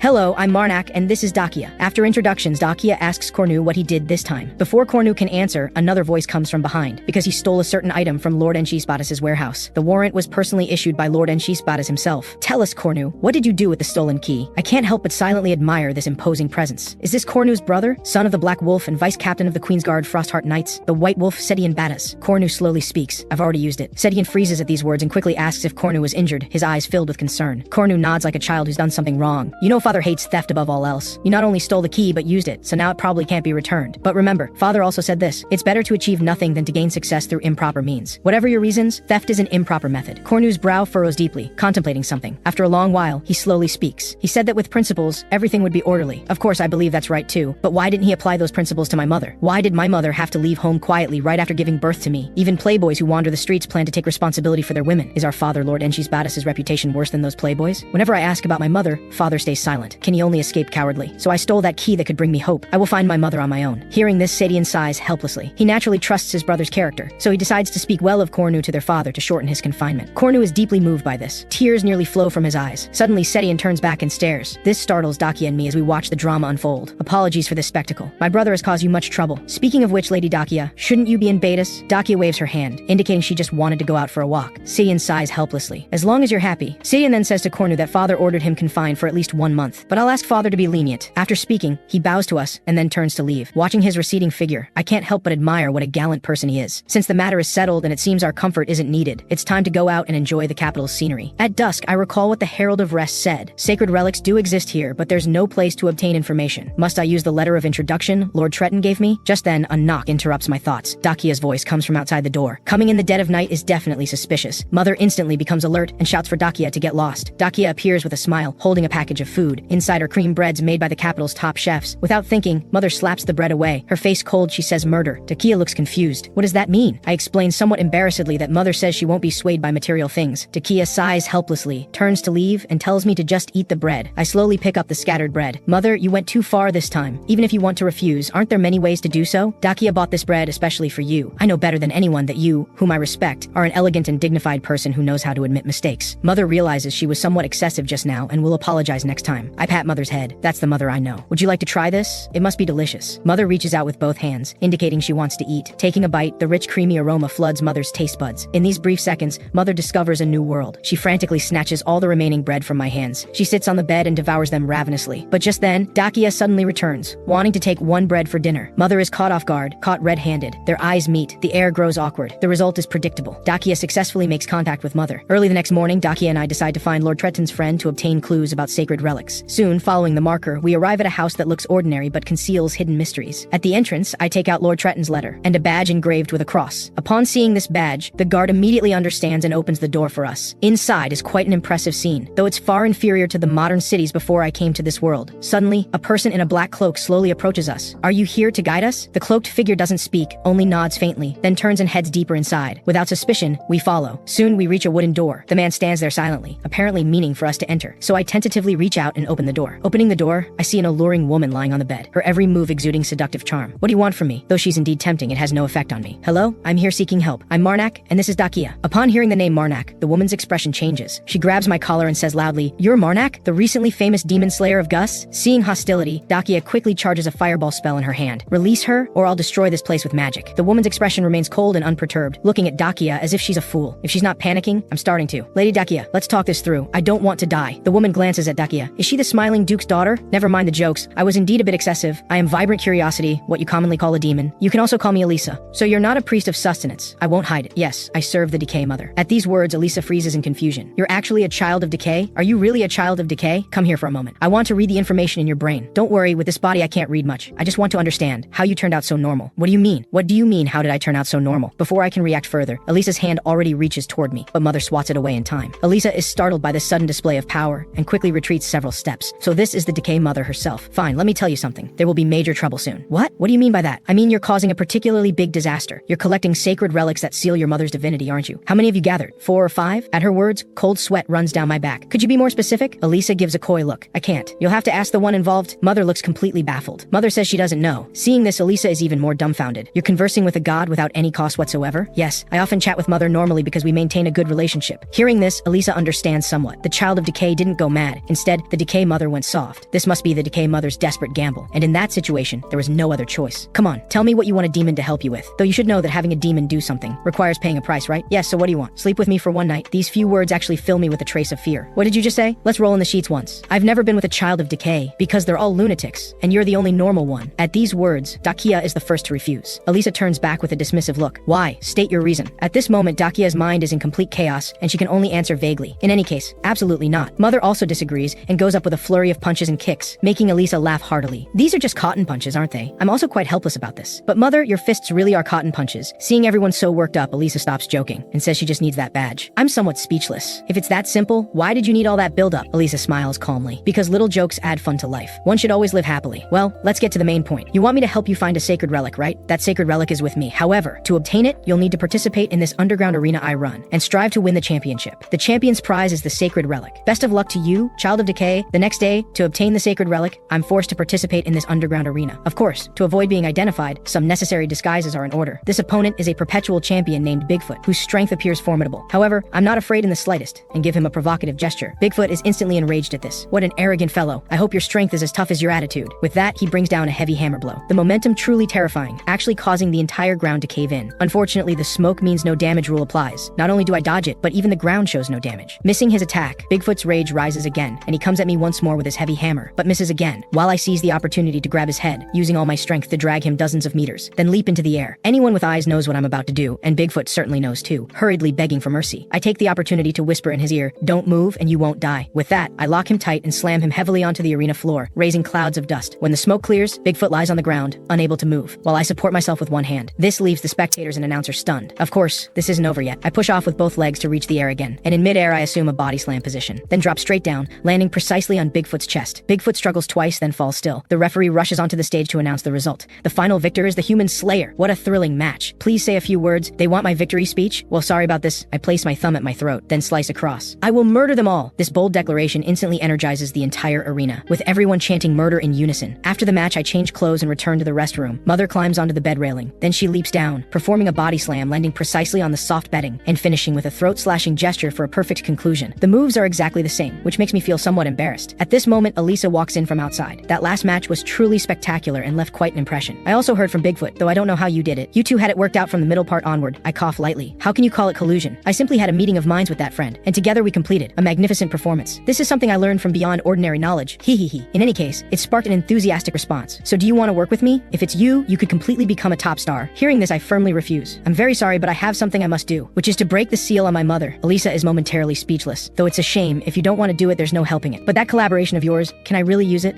I indicate it doesn't matter. After all, I just applied something I saw before. Even so, Elisa still feels somewhat indebted, so she promises that if there's anything she can help, then in the future, she definitely will. I smile calmly. If you insist on giving something, then I won't be polite. In the blink of an eye, my second match begins. This opponent is a man named Headkiller. Mother tells me he's an evil god devotee. If that's the case, there's no need to put on a show. With the referee's command comes a cracking sound, as I move with lightning speed, instantly appearing before him, and bringing down a hammer blow that crushes Headkiller's skull on the spot, all in less than 1 second. The referee is completely dazed, and the entire arena falls silent. Everyone expected a passionate battle, but it ended extremely quickly. Anyone would be disappointed. I pay it no mind and quietly walk off the stage. Though sometimes I collaborate with people, that doesn't mean I'll toy with innocent lives. Meanwhile, the Dragon Kingdom Prince arrives at Ire headquarters to request help in obtaining Dakia. Kantar, a high-ranking officer at Ire headquarters, gives 3 reasons why they cannot act. First, Princess Dakia used a false name last time, which is why we could secretly kidnap her. But this time she officially visited the capital, so it's difficult to make a move. Second, this time she has 3 formidable individuals with her, specifically the illegitimate son of Ensis Badas, Black Dog Kalman Badas, Sagita Pelgui from the Red Bear Mercenary Company, and Marnak, who is both a demon slayer and a priest of the enemy of evil gods. The Dragon Prince looks utterly dismissive. So what? Give some money to the mercenary boy and the priest, and they'll obediently assist us. But Kantar immediately rejects this. At least Marnak cannot be bought because he's known for dealing with many evils, so he shouldn't betray the princess. Moreover, it's speculated that he and Princess Dakia have developed a romantic relationship. At these words, the Dragon Prince freezes for a full 3 seconds before reacting, then erupts in fury. What kind of joke is this? Stop talking nonsense. Kantar pays him no mind and continues explaining. According to our intelligence agents, the princess secretly visits Marnak's room late at night, and every single night at that, the more he explains, the more the Dragon Prince's liver aches, nearly coughing up blood. Don't let this matter spread. What's the final reason? Kantar explains. It's because of Setian Badas. Our intelligence shows he's had contact with the princess. If the princess disappears, he'll likely take action. And if it's Setian Badas, he'll surely alert Black Wolf Ensis Badas. Finishing this, Kantar inwardly sneers, thinking the organization can finally stop serving this troublesome patron. Unexpectedly, the next second, a hand containing immense power slams his head heavily onto the table. Are you children? You're refusing my request because you're afraid of one person? Listen well, I can tell the queen about everything you dogs have done, and then you'll immediately meet Ensis. In that case, you won't escape unscathed either. Hearing this, the Dragon Prince smiles faintly. The Dragon King is my father, so at most I'll just lose some face. No matter what method you use, you must bring Dakia back to the Dragon Kingdom unharmed. Several days later, coerced by the Dragon Prince, the Irihe organization proceeds with the kidnapping. The time and place are set for the underground arena beginning in 10 minutes. At the same time, evil god devotees are also stirring, deciding to seize the sacred relic when the underground arena opens. Meanwhile, I still don't know what's about to happen and leisurely prepare for battle. Just as the referee gives the command, the ceiling explodes for some unknown reason, producing clouds of smoke. When the smoke clears, a group of black-clad figures emerge, and the man in the lead orders everyone to spread out and search for Princess Dakia, making sure to bring her back back unharmed. Seeing this scene, the evil god devotees curse under their breath and hastily take action, preparing to go to Elisa's room to fight for the sacred relic. At this moment, my opponent is completely confused, asking if we should continue under these circumstances. Before I can speak, another voice rings out as the armored cowman shouts, "By Her Majesty's strict order, those involved in illegal arenas will be fined." This sudden development truly stuns both the invading IREHE organization and the evil god devotees. Why today of all days? The evil god devotees flee in panic because they have an important objective and cannot fail here. Seeing this, Kalman hurriedly orders everyone to follow him in pursuit, but I stop him. No, now is not the time to chase them. Those people are here to kidnap Lady Dakia. With that, I point to the black-clad figures upstairs. Kalman erupts in rage. They dare kidnap the princess. Everyone pursue those black-clothed ones. Sagita takes the lead in attacking, hurling his spear, instantly killing an enemy. The black-clad figures are beaten into chaotic retreat. Seeing this, Kalman presses the advantage, leading the knights forward to surround them. Seeing that Kalman has the situation under control, I hurry to find Dakia and briefly explain the situation. Afterward, I change clothes and prepare to help her escape. To prevent her from being recognized, I temporarily lend her my human slayer mask. Dakia immediately puts it on. Then it's time to retreat, but just as we step outside, a group of black-clad figures appears before us, and I'm forced to counterattack, cutting down these small fry one sword strike at a time. Dakia casts spells from the side to support me. What surprises me is that Dakia can control her magic so precisely, making just the enemy's eyes burn, so we quickly slaughter all the enemies, then continue running toward the emergency exit. Along the way, Dakia worries somewhat about Elisa's safety, but I reassure her, a demon who's inhabited a body for so long isn't so easily killed. The ones to worry about are those evil god devotees. After some time, we finally manage to escape into the emergency passage, but a group of black-clad figures still pursues from behind. It seems they've recognized me, so they're certain the person beside me is Princess Dakia. Fortunately, these are just small fry with neither damage nor defense, so dealing with them is easy and barely delays our progress. Seeing that the mask seems to serve no purpose, Dakia returns it to me. Unexpectedly, during this brief respite, another swarm of people appears, flanking us from the sides and rear. What persistent pests! Princess, please use maximum magical power to destroy the ceiling. I will protect you. Hearing this, Dakia does not hesitate and decisively casts a massive fireball spell. The collapsing tunnel separates all the black-clad figures, and I seize the opportunity to continue our escape with Dakia. However, before long, another group of black-clad figures appears before us. What is going on? Why do we encounter them wherever we go? It is as if they know which path we will take. Marnak, we have no interest in you. Hand over the princess. Whatever you want, we will give you more than that in compensation. I smile calmly. The princess has promised me gold equal to her body weight. Can you offer me more compensation than that? At these words, Dakia becomes somewhat flustered. Of course, we can give you double that. Double is indeed substantial. However, you cannot provide this kind of fragrant gold, can you? With that, I embrace Dakia. Dakia's face flushes completely red at this maneuver. The black-clad figures beside us can tolerate no more. You display affection even in this situation. Then I shall grant you your wish. With that, he waves his hand, and his subordinates swarm forward en masse,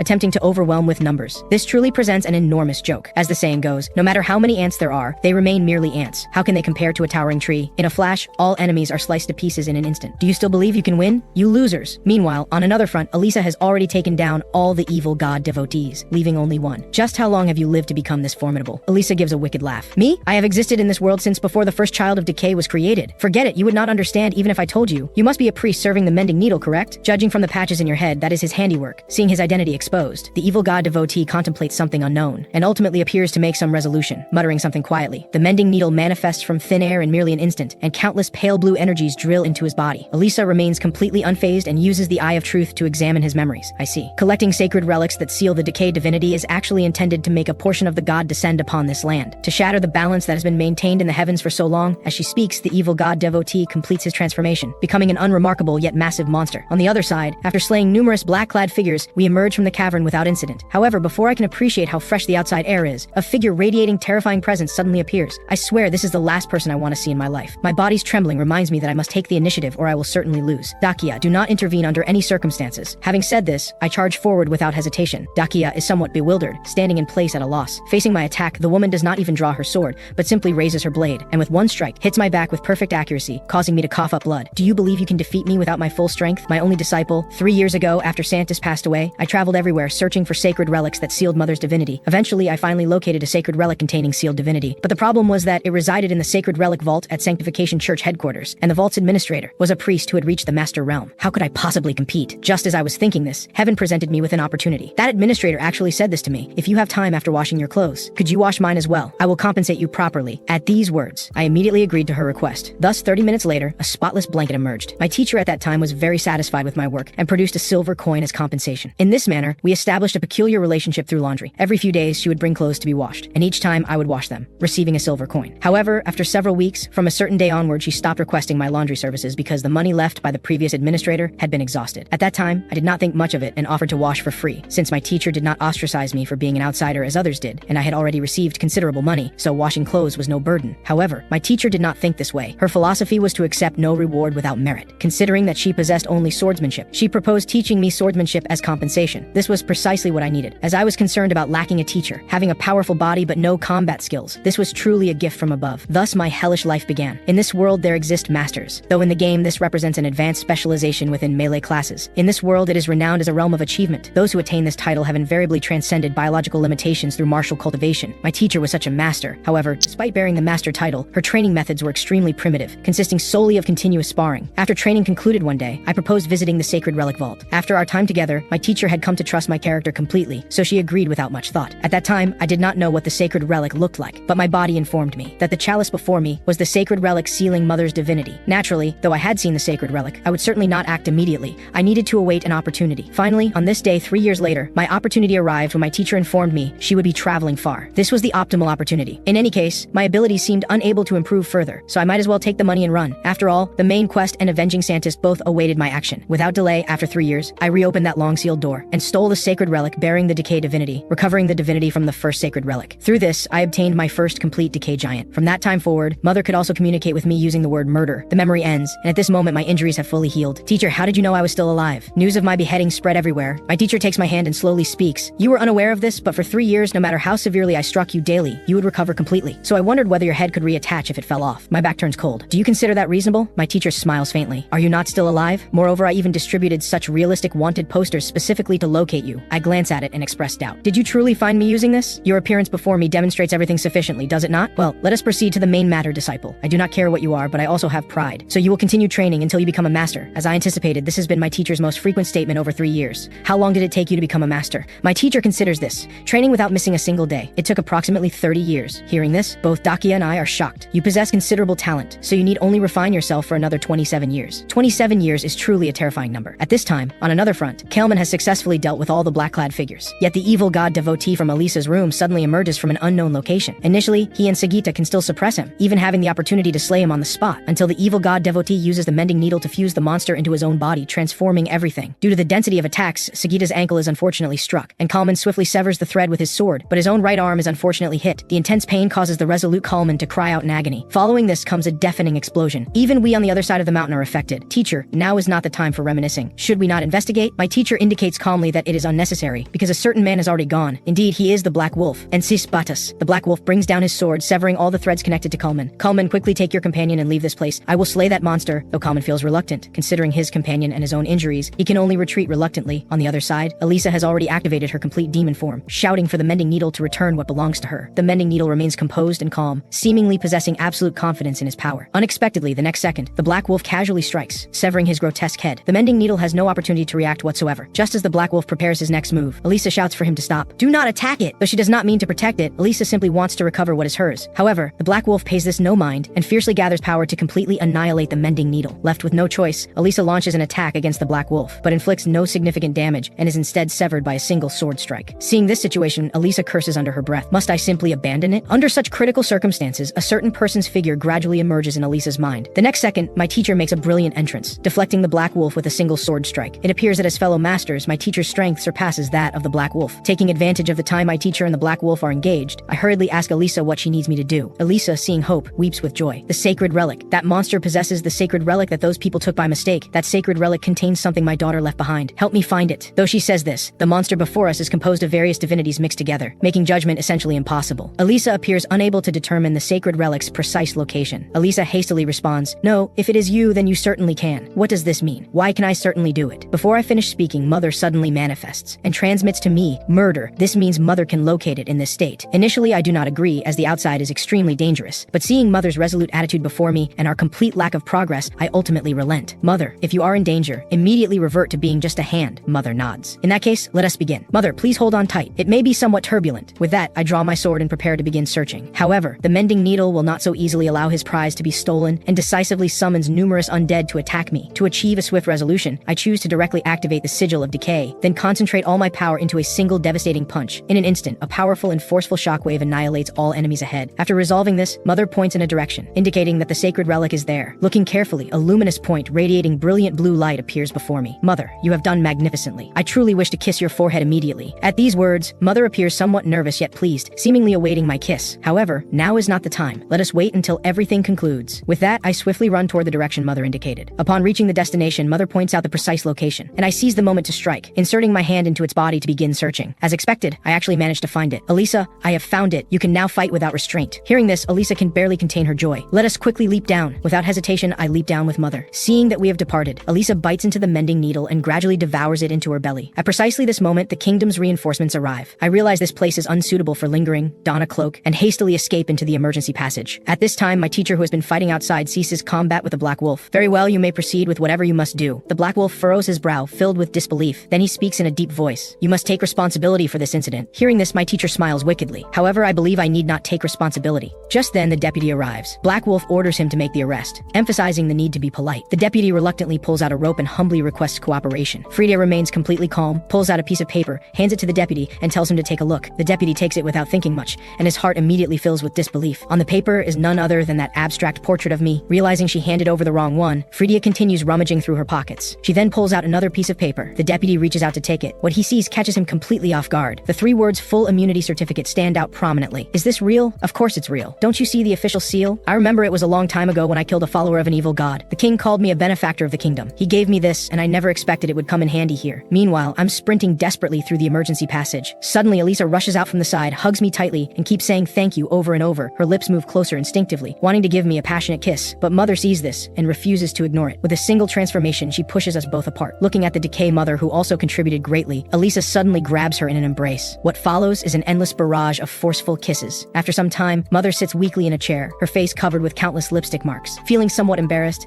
Elisa decides to treat us with fine tea and refreshments. Since I have no sense of taste, these delicacies hold little temptation for me. But Mother clearly cannot resist. I take a light sip. As expected, I taste nothing. Mother picks up a cookie and takes a bite. Rich flavors spread through her mouth. For a moment, Mother feels as if she has arrived in cookie heaven. I apologize for Mother's table manners. I then take out the treasure chest and ask, "Where is your daughter now?" At the mention of her daughter, Elisa's expression becomes incredibly tender. My daughter passed away long ago. You need not feel sorry about it. She was born during the ancient empire era. It would be strange if she were still alive. Then your husband also. Elisa interrupts mid-sentence. I have no husband. When I possessed this body, she was already pregnant. We generally do not give birth to children during possession. Our purpose is to fully enjoy ourselves in this world and then leave. If we bear children, we develop intense attachment. That attachment quickly turns into obsession. So we prefer not to develop reluctance toward bodies we only temporarily possess, as it adds unnecessary sorrow. I ask with some confusion, then why did you still give birth to your daughter? Because I'm curious. Though other demons also tend to try forbidden things at least once. But honestly, thanks to that curiosity, I gave birth to my beautiful and handsome daughter Shylin. You know, from the first time you came to see me, I saw that chainsaw-like sword you carry. It was actually made by my daughter. Since it sounded like bragging about my daughter, I didn't mention it then. I'm shocked to hear this. I take out the sword and place it on the table. Elisa then whispers a few words to the sword, seemingly reciting an incantation. As soon as she finishes, the sword radiates brilliant light. A holographic projection appears, clearly displaying the words to my eternally beloved mother, Elisa. The sixth work of the Empire's first craftsman, Shylin. Besides displaying text, does it have other hidden functions? Elisa replies proudly, I truly don't know, but knowing my daughter's personality, she likely linked it with her other works, since she was always interested in such things. I see, but now that you mention it, you treasure your daughter's creations, yet you didn't try to obtain my sword? Elisa smiles frankly. Of course. I only treasure what my daughter gave to me personally, and I know better than anyone that storing them away in a warehouse is not what my daughter would have wanted. Just then, Mother tugs at my sleeve and says, Murder. Elisa asks if we need anything else. I mention somewhat sheepishly that Mother would like to eat more of these cookies. Elisa smiles gently. Go to the kitchen and open the second drawer on the left. You'll find it full of cookies. Mother doesn't think twice and heads straight to the kitchen. After Mother leaves, Elisa once again suggests doing it behind the Decay Mother's back, promising it would be very satisfying. I firmly decline. I appreciate the thought, but I refuse. And please don't say such things in front of Mother. Elisa seems somewhat reluctant, then continues playfully, if you change your mind, just tell me. My back door is always open for you. As for this time, let me think about how to repay you. Mother happens to overhear this. Mother voices her own request. Murder, murder, murder. She means repayment with mountains of gold coins. Elisa sighs helplessly. While I would love to agree, treating my eyes damaged from the battle and handling the aftermath of the underground arena will require considerable funds. Besides, gold coins run out once spent. Using only that to repay my benefactor is not my style. I want to give you something more special. I considered traveling with you and doing what I could, but I don't particularly enjoy combat, and the journey of the Child of Decay will inevitably be filled with bloodshed. At that moment, Elisa seems to think of something. She suddenly stands up and leaves the sitting room, asking me to wait a moment. After some time, Elisa hurries back carrying something resembling a coin purse. Opening it reveals an exquisite key. No, this is a key to enter an ancient ruin. This should be sufficient to repay you, since the ruin contains my daughter's other works. Having received appropriate compensation,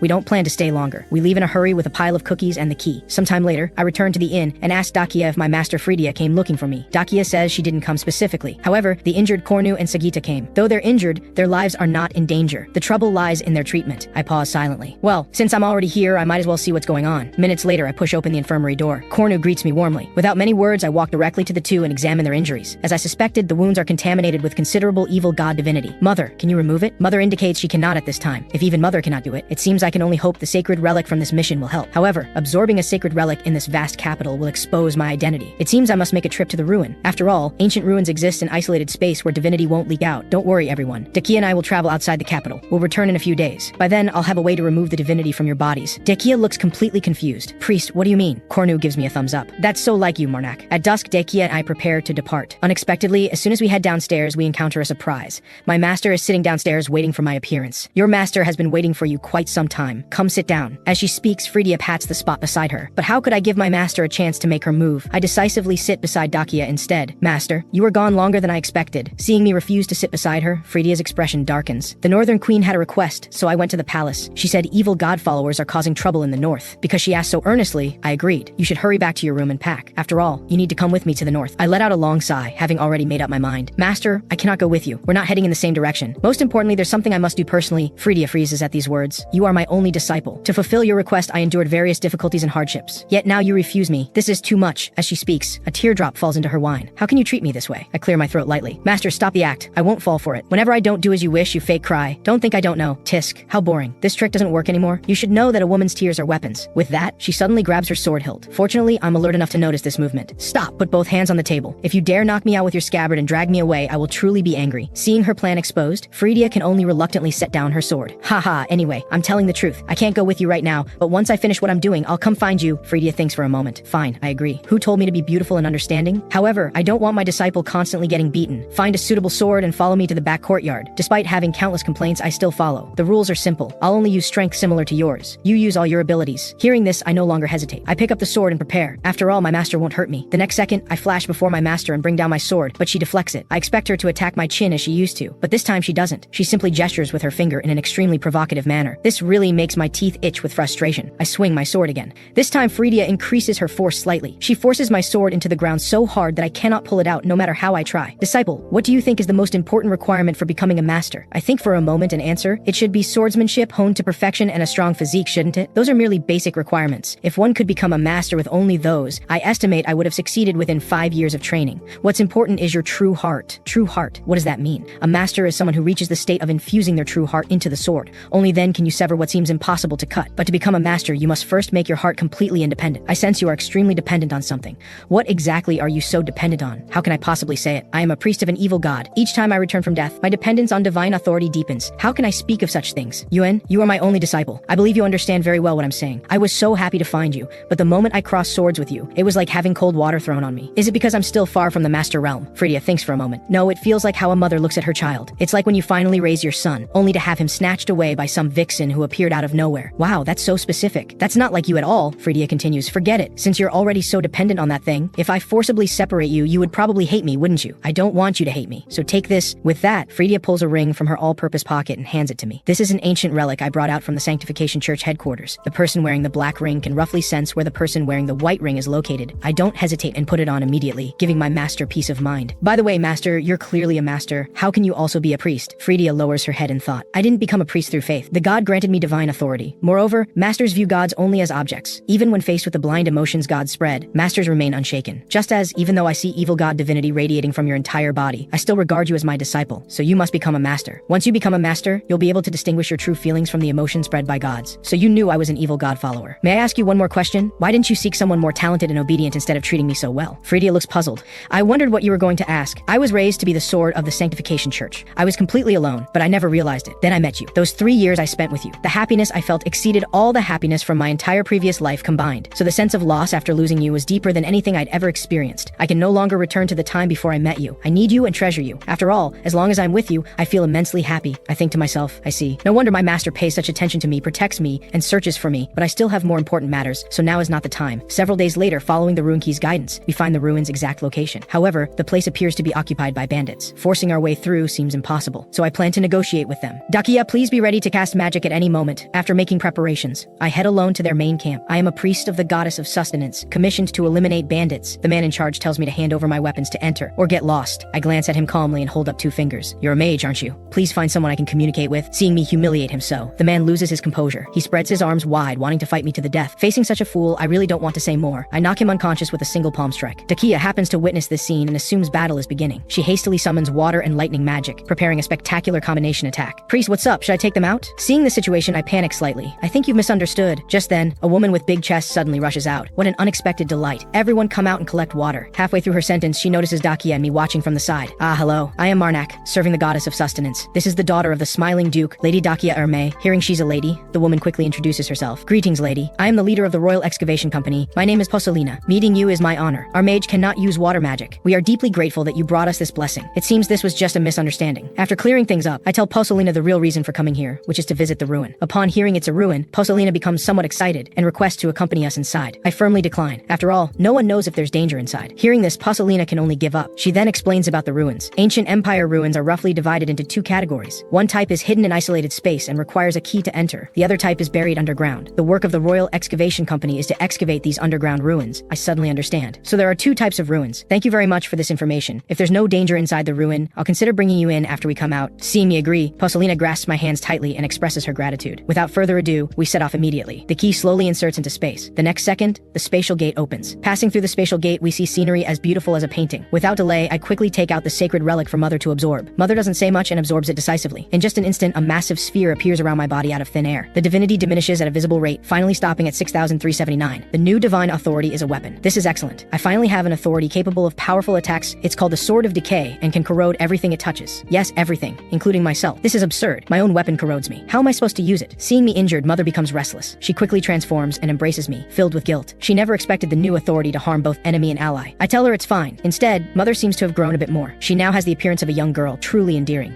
At this moment, Dakia offers a suggestion. Should we have Mother try holding the sword? After all, Mother is the Decay Mother herself. She should be fine. While that makes sense, I'm still worried Mother might get hurt. Just as I'm about to refuse, Mother shows an expression indicating she wants to try. I'm helpless about this and can only agree. Without further words, Mother immediately picks up the Sword of Decay. Sure enough, she's still corroded. A sizzling sound emerges, frightening Mother into quickly dropping the sword. Compared to me, Mother resists a bit longer, but is still corroded. Dakia remarks sarcastically, I never expected the Decay Mother to actually be harmed by her own authority. Hearing this, Mother points at Dakia with an angry expression, meaning, don't make snide remarks because you wouldn't fare any better. Seeing the argument escalate, I quickly explain, perhaps it's because Mother's divinity hasn't fully recovered yet, which caused this result. Adding some compliments to Mother finally calms her anger. Dakia seizes the opportunity to change the subject, reminding us we should continue forward. The matter ends there, since we cannot know dangers in advance, and to prevent incidents like last time. Mother decisively summons the Decay Giant to scout ahead. Facts prove our approach correct. We haven't gone far before encountering those stone giants from last time. Upon seeing the stone giants, the Decay Giant immediately recalls being ganged up on that day. His aura surges violently as he roars toward the sky, vowing to avenge that humiliation. With that, he picks up his two 50-meter blades and charges forward. While the Decay Giant battles, Mother retrieves the sacred relic she failed to absorb in Treton, thinking she'll try again. Mother closes her eyes tightly as her hands glow, concentrating entirely on the sacred relic. With a cracking sound, the sacred relic shatters. Mother succeeds. My total divinity reaches 13,379. Mother, you're truly a qualified goddess now. That's amazing! Dakia watches the scene somewhat speechless. Sometimes she feels Mother and I aren't mother and son, but father and daughter. After some time, the Decay Giant successfully takes his revenge, crushing the stone giants thoroughly. We then continue forward. Everything seems in good condition so far. Suddenly, a strange glowing object appears before us. The next second, before the Decay Giant can react, he's sent flying and crashes heavily into the wall. Looking closely, it's an automaton made entirely of imperishable metal. Damn, this must be a joke. How are we supposed to fight this thing? No time to think further. I decisively activate the Sigil of Decay. I scoop up Dakia and run quickly forward. We definitely cannot defeat it in combat, so we can only have the Decay Giant hold it off. We'll take the opportunity to push forward. Once inside the gate, we should be safe. Minutes later, we arrive before an enormous iron gate. I consider trying brute force, but before I can act, the gate opens on its own. 6 small automatons emerge. Without a word, they pick up swords and launch attacks at both of us. Fortunately, their strength is limited. I eliminate them all quickly. Before we can rest much, the automaton held off by the Decay Giant catches up again. It launches fierce attacks at us without hesitation. Damn, this thing being tough is one thing, but what's with the machine gun? A minute later, the automaton stops attacking. It appears to have run out of bullets. Taking advantage of this pause in attacks, I quickly grab Dakia again and run. But as we run, I notice the bullet casings around us seem to be getting sucked up by something. I turn to look and see the automaton using its right hand to collect them and reload. No way, it can recycle bullets? Dakia asks somewhat frantically what we should do next. I think for a moment. It seems only one method remains. Dakia, when the metal giant fires bullets, please cast magic and attack its weapon. Dakia doesn't ask why. She chooses to trust me unconditionally. A clicking sound rings out. It appears to be preparing to fire. Seeing this, I shout urgently, now, fire! Receiving the command, Dakia doesn't hesitate. A fireball launches immediately. It precisely hits the machine gun about to fire. With a bang, the barrage is interrupted. Excellent. Dakia, please continue attacking like this. Alright, leave it to me. And so we run, the automaton chases, and machine guns explode all along the way. Finally, we seem to have reached the right place. This is the true gate entering the ruin's interior. I exert sudden force and kick the gate, but cause no damage. Brute force appears impossible. Damn it, how is this different from a dead end? While thinking, the automaton catches up. I curse silently, then tell tell Dakia to watch for the right moment and cast once more. With that, I charge forward resolutely. Dakia seizes the moment. Another fireball launches. This is also the last time. Her magic power is completely depleted. Fortunately, it hits successfully, interrupting the automaton's machine gun fire. Now it's up to me. Against such an iron body, normal attacks are certainly useless, but I still have the Sword of Decay that can corrode all things. With that, I leap up, and using the momentum, I drive the Sword of Decay into the automaton's body. But the Sword of Decay corrodes too quickly. After just 1 second, my right hand has already disintegrated. No, if my right hand disappears too, I'll never be able to destroy the automaton. I must hold on a bit longer, but imagination is always beautiful, while reality is cruel. My right hand ultimately cannot withstand it and completely disintegrates. Is everything going to end so hastily? Suddenly, a green light appears out of nowhere. When I open my eyes again, Mother has firmly grasped the sword hilt. No, Mother will get hurt. I want to take her place and bear it, but my body, ravaged by the sigil of decay and the Sword of Decay, can no longer support itself. Mother shouts loudly. Despite her body enduring tremendous pain, her hands still grip the Sword of Decay tightly, desperately driving it into the automaton's body. Finally, Mother succeeds. The imperishable metal ultimately cannot resist corrosion, and the automaton is destroyed. At this moment, both my hands and feet have disintegrated, and my consciousness begins to scatter. In my daze, I seem to see Mother coming for me. But why is she crying? I'm immortal after all. So tired, too tired. I want to sleep for a bit. I don't know how long passes before I suddenly open my eyes. Mother, you all right? I look around and find Mother beside me. I'm glad you're safe, thanks to your intervention this time. Otherwise, I definitely couldn't have defeated that giant. By the way, that move of yours was really cool. While praising her, Dakia gradually regains consciousness. I help her up and inform her the automaton has been destroyed and the battle is over. Now it's time to enter this gate. A notification suddenly appears on the gate reading, "Who is eternally and incomparably adorable." Dakia looks confused. What kind of question is this? However, I smile lightly. They really want everyone to know their mother and daughter. The answer is Elisa. The system receives the answer and the gate opens to Dakia's astonished gaze. What appears next is a young woman who looks very much like Elisa. I am Shilin, the Empire's first craftsman. More precisely, her holographic projection. This is truly absurd. Machine guns are one thing, but artificial intelligence holographic projections? What kind of nation was the ancient empire? Walking forward, Shilin gives us a brief introduction to this place, but she doesn't say too much. Following the custom of treating guests well, Shilin tells us to take a bath first. After some time, I wipe Mother's withered, wet hands. Dakia also enjoys a comfortable bath. Suddenly, Shilin appears again. She has also recovered the ring my master gave me. The ring was lost because my arm was corroded earlier. Fortunately, it's been found, so I won't be scolded by my master. Seeing we've rested sufficiently, Shilin tells us to follow her. Minutes later, we arrive at a hall. Shilin creates 3 duplicates and has each of us follow one. Without much thought, I follow Shilin to another room. Shilin takes out a bracelet, stating this is her final work and tells me to wear it. Considering it's something valuable, I decisively put it on. It even auto-adjusts its size. That's truly a nice feature. After waiting a bit, nothing seems to happen. So, is this the only function? Shilin explains. You need to shout activate while pressing the button. Remember, you must shout loudly. This is truly embarrassing. I never expected that at 30 years old I would have such an embarrassingly dramatic moment, but for the sake of the ruin, I can endure it. Activate. As soon as the words fall, layers of black scales begin slowly wrapping around my arm, eventually forming armor with a cyber-style appearance. Just as I'm admiring how impressive the armor looks, Shilin beside me cannot help but laugh. You actually shouted? Actually, you just need to press the button. This makes me want to dig a hole and hide in embarrassment. Sorry.